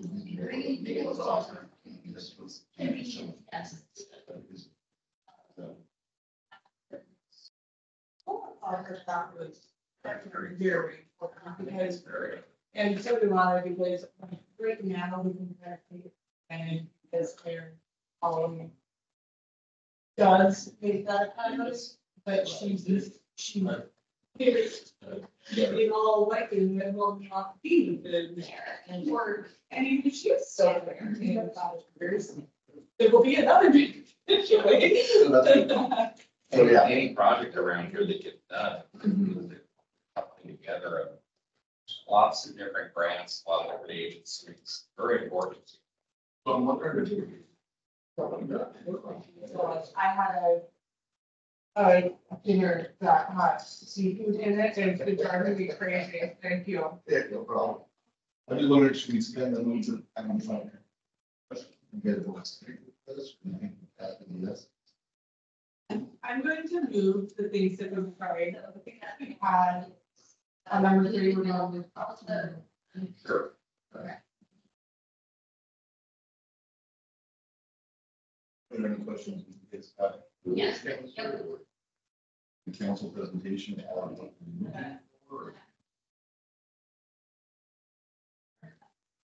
Questions on one.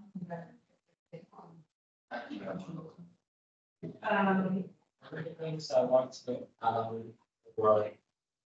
Someone's bringing up this actually, the idea. Breaking out in what context, oh, yes, it was the block notification stuff, right? I'm not enforcement for that.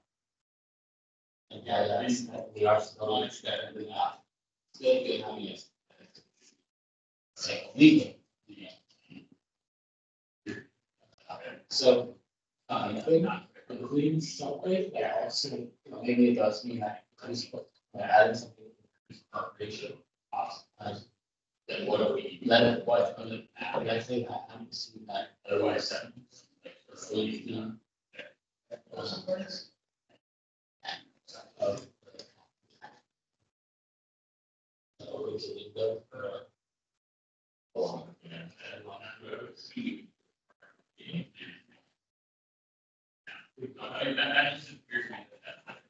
Yeah, there was sort of a, that's good, broad umbrella, and then. Almost what Peter got done. I know some of the city council members are involved. The regional things again, they're all. Usually, well, so put it on the. And again, getting small kind of just plot things, you'll see, so like that, not really easy, but. But, you know, it could be as simple as like, legislative, open house. Or two state legislator, they just talk about how hard it is just change for our road. State money, you know. I mean, the city's had, legislative agenda every year. Even representatives, some talks about. Let's look at that. See. I guess I don't see comments. It seems like that's the thing. I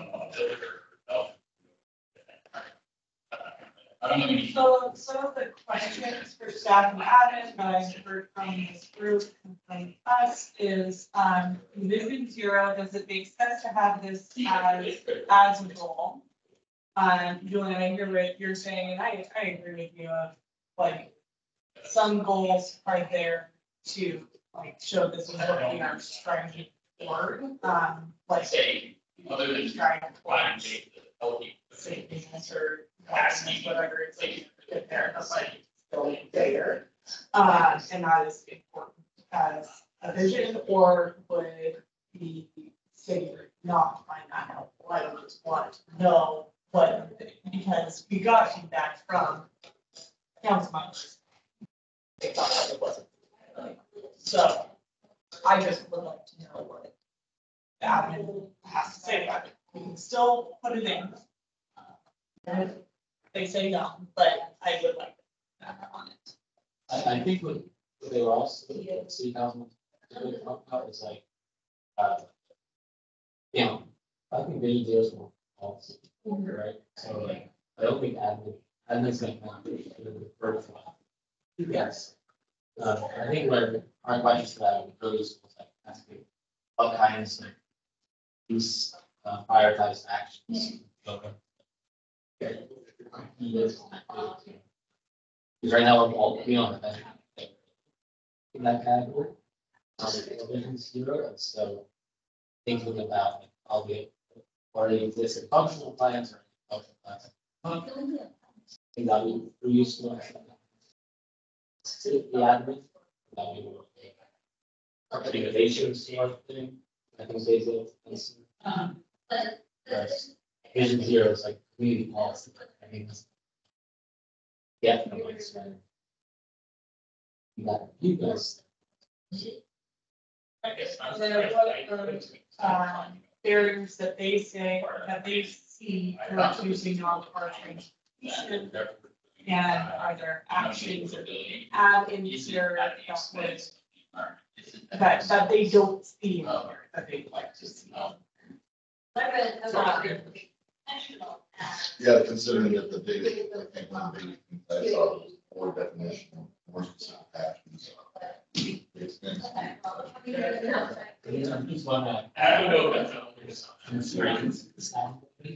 Asking these questions because they might not feel like.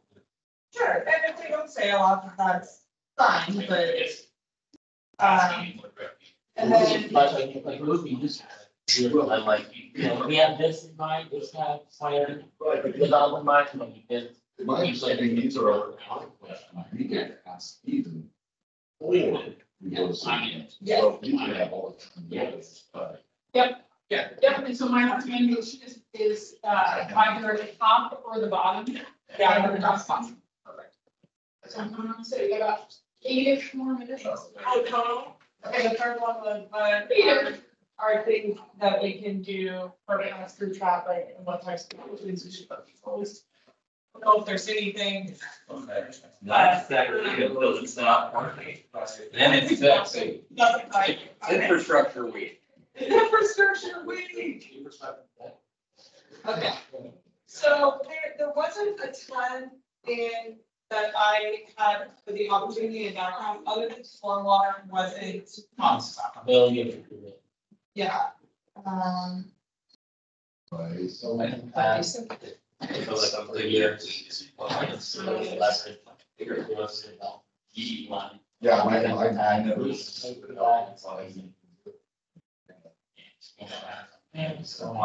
I'm just putting a comment of add stormwater and for stability. Well, but I think the question back to staff on this would be, you know, remember when Emily was here and she was telling us about plans? Sure. I think that that's, like, I feel that because this exists the clause, way back in had named on it, like former mayors. Yeah, and have Fred. And Fred. I have Fred that part. Right. on there.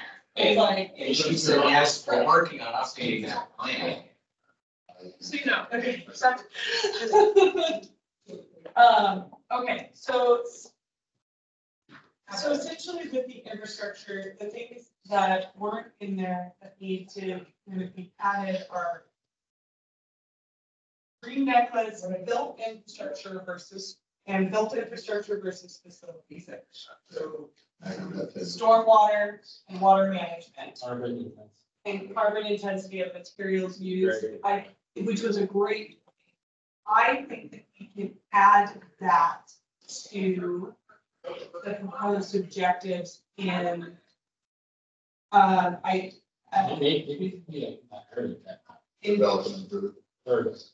Yeah, and she was put in the prior action. Yes.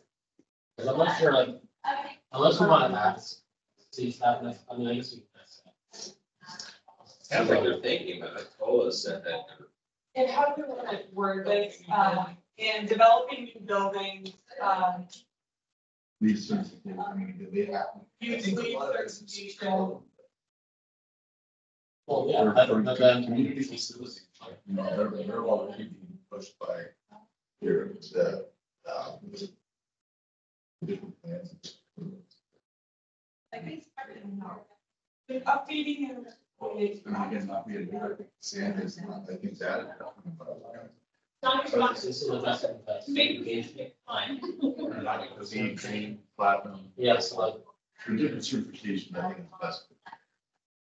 Making sure community facilities Or valid. and different city-owned properties continue to.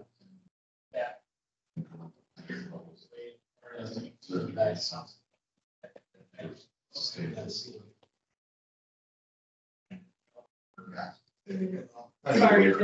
I know.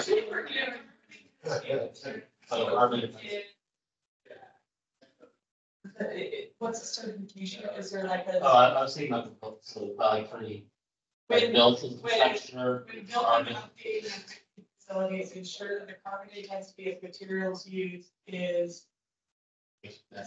Good. Yeah. The best thing is insert the correct word. Yeah, there you go. Okay, thank you. You can use X.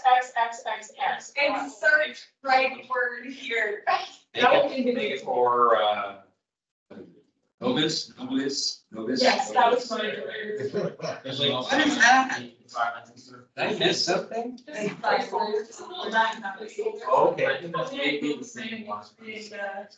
Get more. The alien. Environmental. Oh, light green.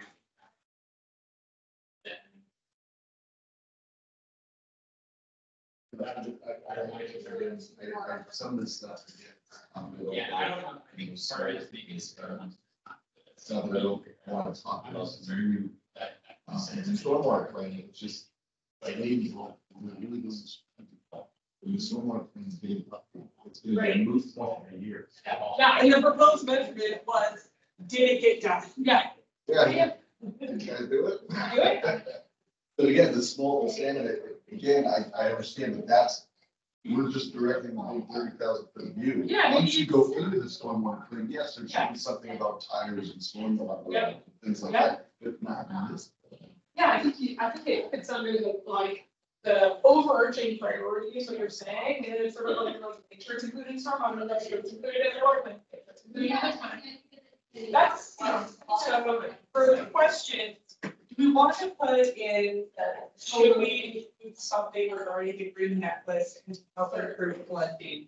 Would that be helpful to include in the strategic plan? I think, or should that be? Great question. Yeah, I think it's. Give the green necklace on ours, for goodness sakes. Where should the home, the green necklace go? Well, that was all the rage about 10 years ago. Well, Everyone's talking. it is in some ways a little bit of it. Was it essentialist and both? Well, but not from the flood mitigation perspective, is in the environmental stewardship. Maybe it shows up here also. That's what I said, maybe like passing lanes, not a definition of it, but I mean, you could actually put it in a couple ways. Yeah, which I don't think is a bad thing. They show it in office, I think it indicates that it's a priority. Well, and should we ask staff about what steps are they taking? What steps are they taking around Metrics that you're gonna get. emergency management? All right. Yeah. I think it's a great question. Yeah, I mean, again, it's not all, you know, just keep paying bills and there are natural events that things fall down. Yeah. Well, there's a lot of work going on in the city. It is Waste water mains that were made out of Right. asbestos concrete. Yeah. Yeah. A lot of that. Do line inspection. Yeah, a lot of that. You want to wordsmith that? No, I want a 56. smart person to do it. Get back to me. I'll know it when I see it. Wait, that's definitely too. It's a pretty good word. Would it be helpful for us to separate that out between building and facility? When I see it. I think it's a great question as well.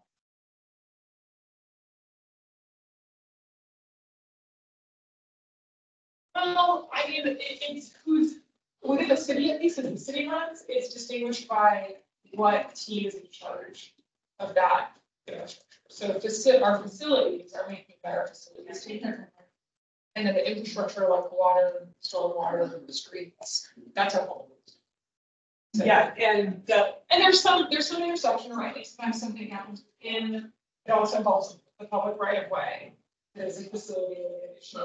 Our ADA transition plan, I think, is a great example of overlapping need for collaboration.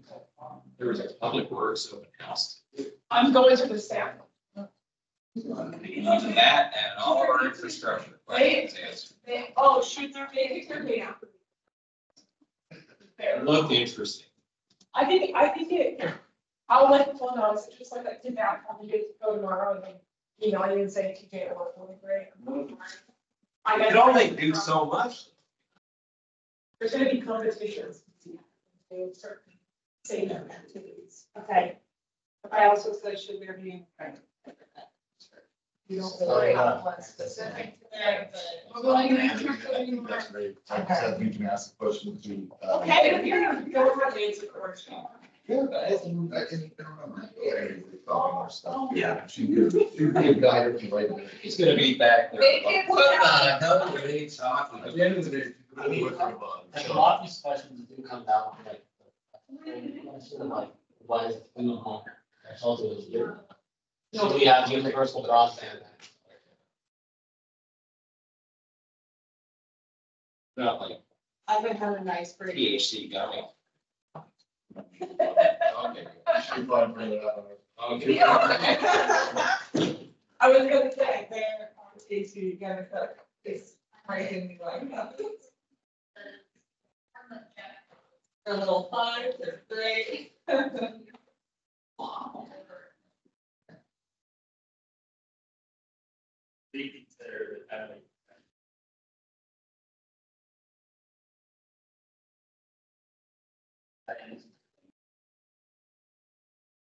Yeah, I mean, Scott. I definitely cannot do nearly as many words.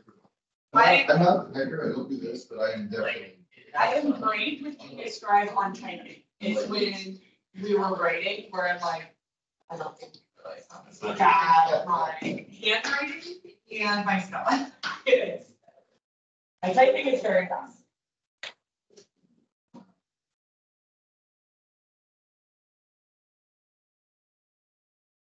What do you think?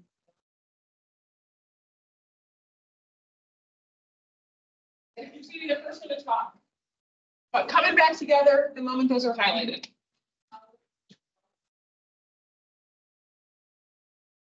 Coming back to the main table as feverishly happens. Like, once again, like, how often?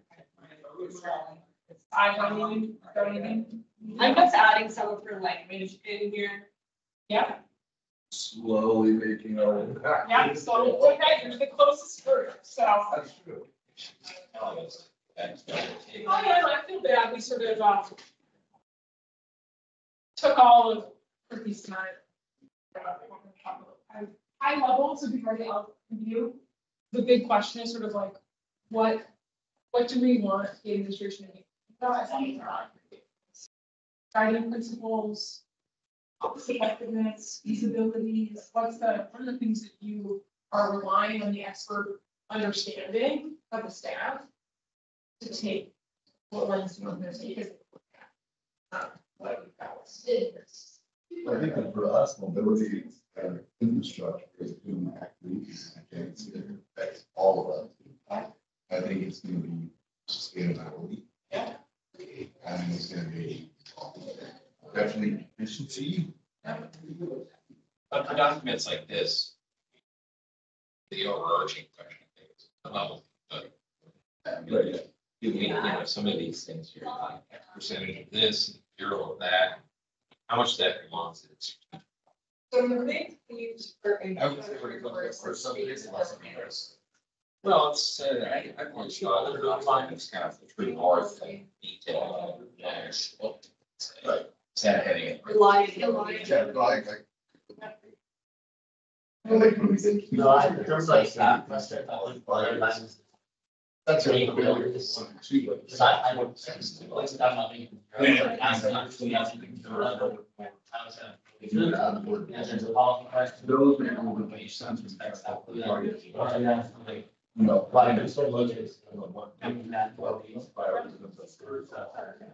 Like taking the lens of that, like, what way was recommended to figure out what's the city. I think that, I would like, I agree with that conversation. Great, you're gonna say that, it's 30 seconds. Yeah. Okay, now you've got to go back to the other group there. Yeah, who's that? I'm sorry, we have 8 minutes. It's okay. We may only need 8 Yeah, minutes. we talked, so I think what I want to do. Yeah, no, so if you could ask some questions to the. Put it away. Some of that. A city. Sure. I know you. And I think let's put them 10 minutes. And I'll take them. Oh.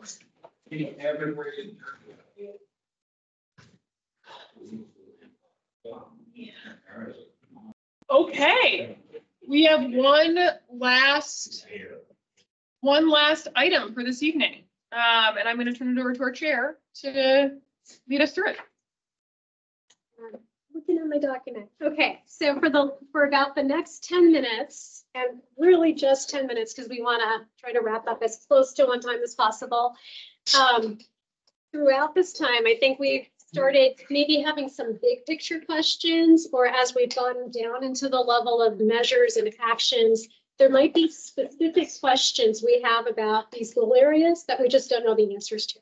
And so if you've got specific questions about, say, social or economic vitality, growth, environmental stewardship that are better suited for the staff and the administration, put those at the bottom of your Word documents that you've been working on and highlight like questions for administration. And try to, if you haven't done that yet, try to do that for the next few minutes, maybe while we multitask. And then for the conversation around the table, I think, are there maybe bigger questions you have about the strategic plan that actually are so bigger picture across different goal areas that you would want them to weigh in on? And so kind of direct some of their thinking, so when they come back next month, we can have a more robust conversation about some of those things. And so that's kind of what we're gonna do for the next few minutes. Victor, your hands up. Yeah, so I, through all the goals and areas and everything, all the conversations, I don't think tonight I heard anything about homelessness and what is our plan to curb that or support homelessness. Transitional housing, I didn't see any of that in any of the goal areas. Are we missing that? Or did I just not see it? And it's somewhere. Because we should definitely have it in there. Okay, thank you. And then Julian? Yeah, I mean, one of the things, in terms of like raising our own questions for our own goal area, we were trying to get what we want to get out of staff next time is kind of, talking about the capabilities of where we want to shift the city towards. And so, for example, in our goal area, like Vision Zero, we weren't asking, we didn't want to ask staff in Vision Zero good idea. We were asking, what feasible action items could go into that.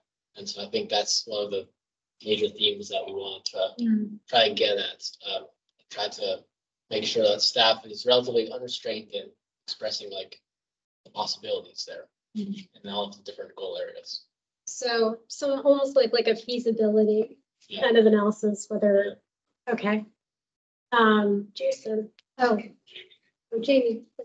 The thing that stands out to me from going through this strategic plan process is I'm not entirely clear if the city overall knows how to use the strategic plan as it is. And we haven't spent time talking about how it's used. Is it just kind of a more focused version of the comprehensive plan? Is it the things outside of that we want to do in the next 5 years? I don't think it's that, but I'm just not, it seems like we're trying to do a lot with this update and we're trying to also do a lot with the strategic plan to the point that it feels like it's hard to use because you have a comprehensive plan that says a lot of the same things and we're not always really specific about the timelines. And I know that's a part of the goal for this update, but it still feels like there's not as much differentiation between the comprehensive plan and the strategic plan as I think there should be. So that to me is, I wish we'd spent more time talking here about that, because I think that's something that I struggled with along the way, is that I don't see how this lives and how we're truly in all cases providing really clear what are our priorities for the next 5 years, which I think is a valuable thing to say, but I don't think is what the strategic plan does. So that's something that it might make sense to others, but right now feels still unclear and something that I would hope would be clarified, and it's something that's in the strategic plan document for people to know how they should use and think about the strategic plan. So just for my understanding is that, so I remember was it the first or second meeting where they clarified like the functional plans versus the strategic plans, and really how does that work in practice? Is that a little bit where you're going? Yeah, I think so. And like, what is our goal with this document? If we're successful with our strategic plan, what is the outcome? And what has that done that other plans aren't doing? What other plans, functional plans, and our comprehensive plan are doing? Thank you, Jay. I think for me, just a few questions on location of a few items, whether it's the green necklace, whether we're talking about the energy grid. There's a few items we discussed tonight that really wasn't sure where they should live. And then also definitely some items about the specificity of certain things we discussed. And again, to Julian's point, how specific are we supposed to be on a strategic plan that our understanding, maybe I'm in the same boat as Jamie. Our understanding is this is supposed to be more of a North Star. It was not to be too specific. And that's why when we were looking at, again, people are trying to make objective goals, and I get that. But ultimately, those were more for technical plans, not necessarily the strategic plan. So we kind of got a little, I wouldn't say confused. We just didn't know where that line was. Again, how technical is this supposed to be when this is truly more of a North Star, a compass And then we rely on those technical plans to tell us percentages and things like that. Thank you. So I think it's very, very interesting feedback that there are folks here who still, that feel like how this is used by the council isn't clear, because it is incredibly used by the council. We sit in this room quarterly roughly and have retreats, and we don't talk about things that aren't in the strategic plan. Like, we just don't. When I started 15 years ago, we would meet and people would throw out wild hair ideas. Like, if you got up that morning and you wished there had been a bagel shop, you'd be like, hey, I'd like to have a goal for a bagel shop. You'd be like, they'd write down bagel shop. And then if you got enough votes from your fellow council members, that became one of the goals for the next year. And we totally, Mary Lou just totally restructured everything around strategic plans. And we don't discuss big things that aren't in. So if it's not obvious that that's how we use it. And by the way, the comp plan, we don't use ever at all. Yeah. Like, that's just a thing we have to do, and it's important that it, I guess, but the Maybe it's strategic, the opposite. My understanding was the opposite. The one that I don't understand is the. yeah, no, the strategic plan is the one that we use Okay. all the time. And again, we don't get to talk about things if effect, I mean, you know, COVID came up and it wasn't in the strategic plan, but we dealt with it. But like, generally speaking, if it's not in the strategic plan, we don't do it.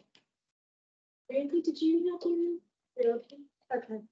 Okay. I rescind my feedback. then. No. It's helpful to know that I still think it's not clear for others, maybe. Oh, Like, it's great that council. Hey, that's why it's good feedback. Yeah. Where are we? Okay. I just exited that one up. All right, Adam. Okay. So I think what we've learned through this process is that the scope of what we're trying to achieve with this group is challenging and may not result in exactly where we want to end up. And so that might be a reason to come up with a slightly different process for updating this or augment it, maybe smaller focus groups in different areas.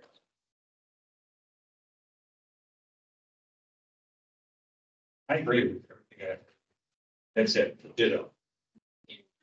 On everybody. I just not real sure what all this effort is going to accomplish. I have great expectations for it. I think it's a heck of an idea to have this, but I'm kind of like a blind man with a team. So, but I really, really love it. Yeah, so 2 comments. One is more around kind of, how staff like prioritize policy actions and implement them, and to what extent there's kind of like a feedback loop, like, okay, the housing plan, we have these actions, and we think they'll get us to where we need to get housing. And then having some process by which, regularly, did that actually work the way that we thought it would? If not, okay, then, what do we do now? And then also, I think for just the structure of this group itself, to me, like in my world, I feel like strategy is more just like overarching ideas and concepts. And I think that's something where, a group of people don't really have, like, I'm not an expert in any of these areas at all. And so it's more of like the visioning type of exercise, whereas we were trying to get like, what are the objectives over the next 5 years, which I think that's something where it's like actually the people who, it's like from the community, you can get like a sense of what our priorities are, but then the staff maybe should be the ones to be like, okay, actually, this is what actions we're going to take over the next 5 years. That was something where we were just like, I don't know. Subject matter experts have Yeah. wasn't fun, sure. And Julian. Yeah, I mean, like clarifying my feasibility stuff, kind of like, how to push the needle of the conversations. And so like, right, so like we already have these structural, these plans of like housing, et cetera, right? Mobility master plan. Those already exist. So I'm just wondering, when we're talking about these objective areas, what kind of ideas might staff have about how do we push the needle of conversations so that there can be some progress on these things, and that documents are not, maybe that can create a better idea of like how useful the strategic plan is. Like, because I feel like for me, it's kind of like this exists kind of feedback loop of documents, right? And so if staff is able to tell us what can we move on, then that kind of breaks that document spiral, so to speak. So I'll just add, I think Chris, Dale, and I did a little bit of brainstorming when we were working on the agenda for this meeting, and some of the other ones that we had brainstormed came up to like how to make sure we're getting true representative community engagements, thinking about cost effectiveness, reallocating within the existing budget versus asking for new dollars. Also thinking about policy levers versus direct monetary investment, along with feasibility, thinking are we legally able to do it? And then how to, I think also being, so think about what's legally required and mandated versus what is proactive and forward-looking. I think was echoed in some of those comments. So those were some of the other things that were bubbling up as well. So thank you all. I think we've got some good, in addition to what you've all documented on your Word docs, we've got some good themes lifted up here. So thank you. And then I think with that, I'll talk to Chris or Dale. I will just briefly say, and then I'll let you adjourn us. Our next and truly final meeting for those that are available to attend will be Wednesday, June 26th, right here. It will be back to the normal allotted time rather than this extra long time. And then July 16th, council presentation and dinner at Mayor Pauly's house following the presentation. Focus of our time together next time will be hearing responses to both the questions you've posed, the tasks that you've highlighted in your documents, as well as what the administration makes of some of the guidance and questions that you just provided. So excited to have you, excited to close the loop. And I will echo what Mayor Pauly told me earlier today before getting on her flight to come back from DC. Even if you don't feel like it's landing where you want it to land, it is landing where she expected it to land. You are getting to exactly where she thought we would get to, and that this was the exact intention. It might be slightly frustrating. You might be like, wow, well, I'm frustrated, to use a word to use on the public record, but know that this is what she wanted. She wanted this to start with a group of community members. You're not writing the strategic plan. That's not your job. You're not getting paid to do that. But she wanted to make sure that whatever we built with the foundation of the brain trust in this room. So you've provided that, and you've provided it in droves, in absolute droves. So I appreciate your time tonight, and see you in a month. Wild. Thank you. With that said, I will adjourn the strategic plan task force meeting at 9:02. Thank you all for coming. We made up 3 minutes.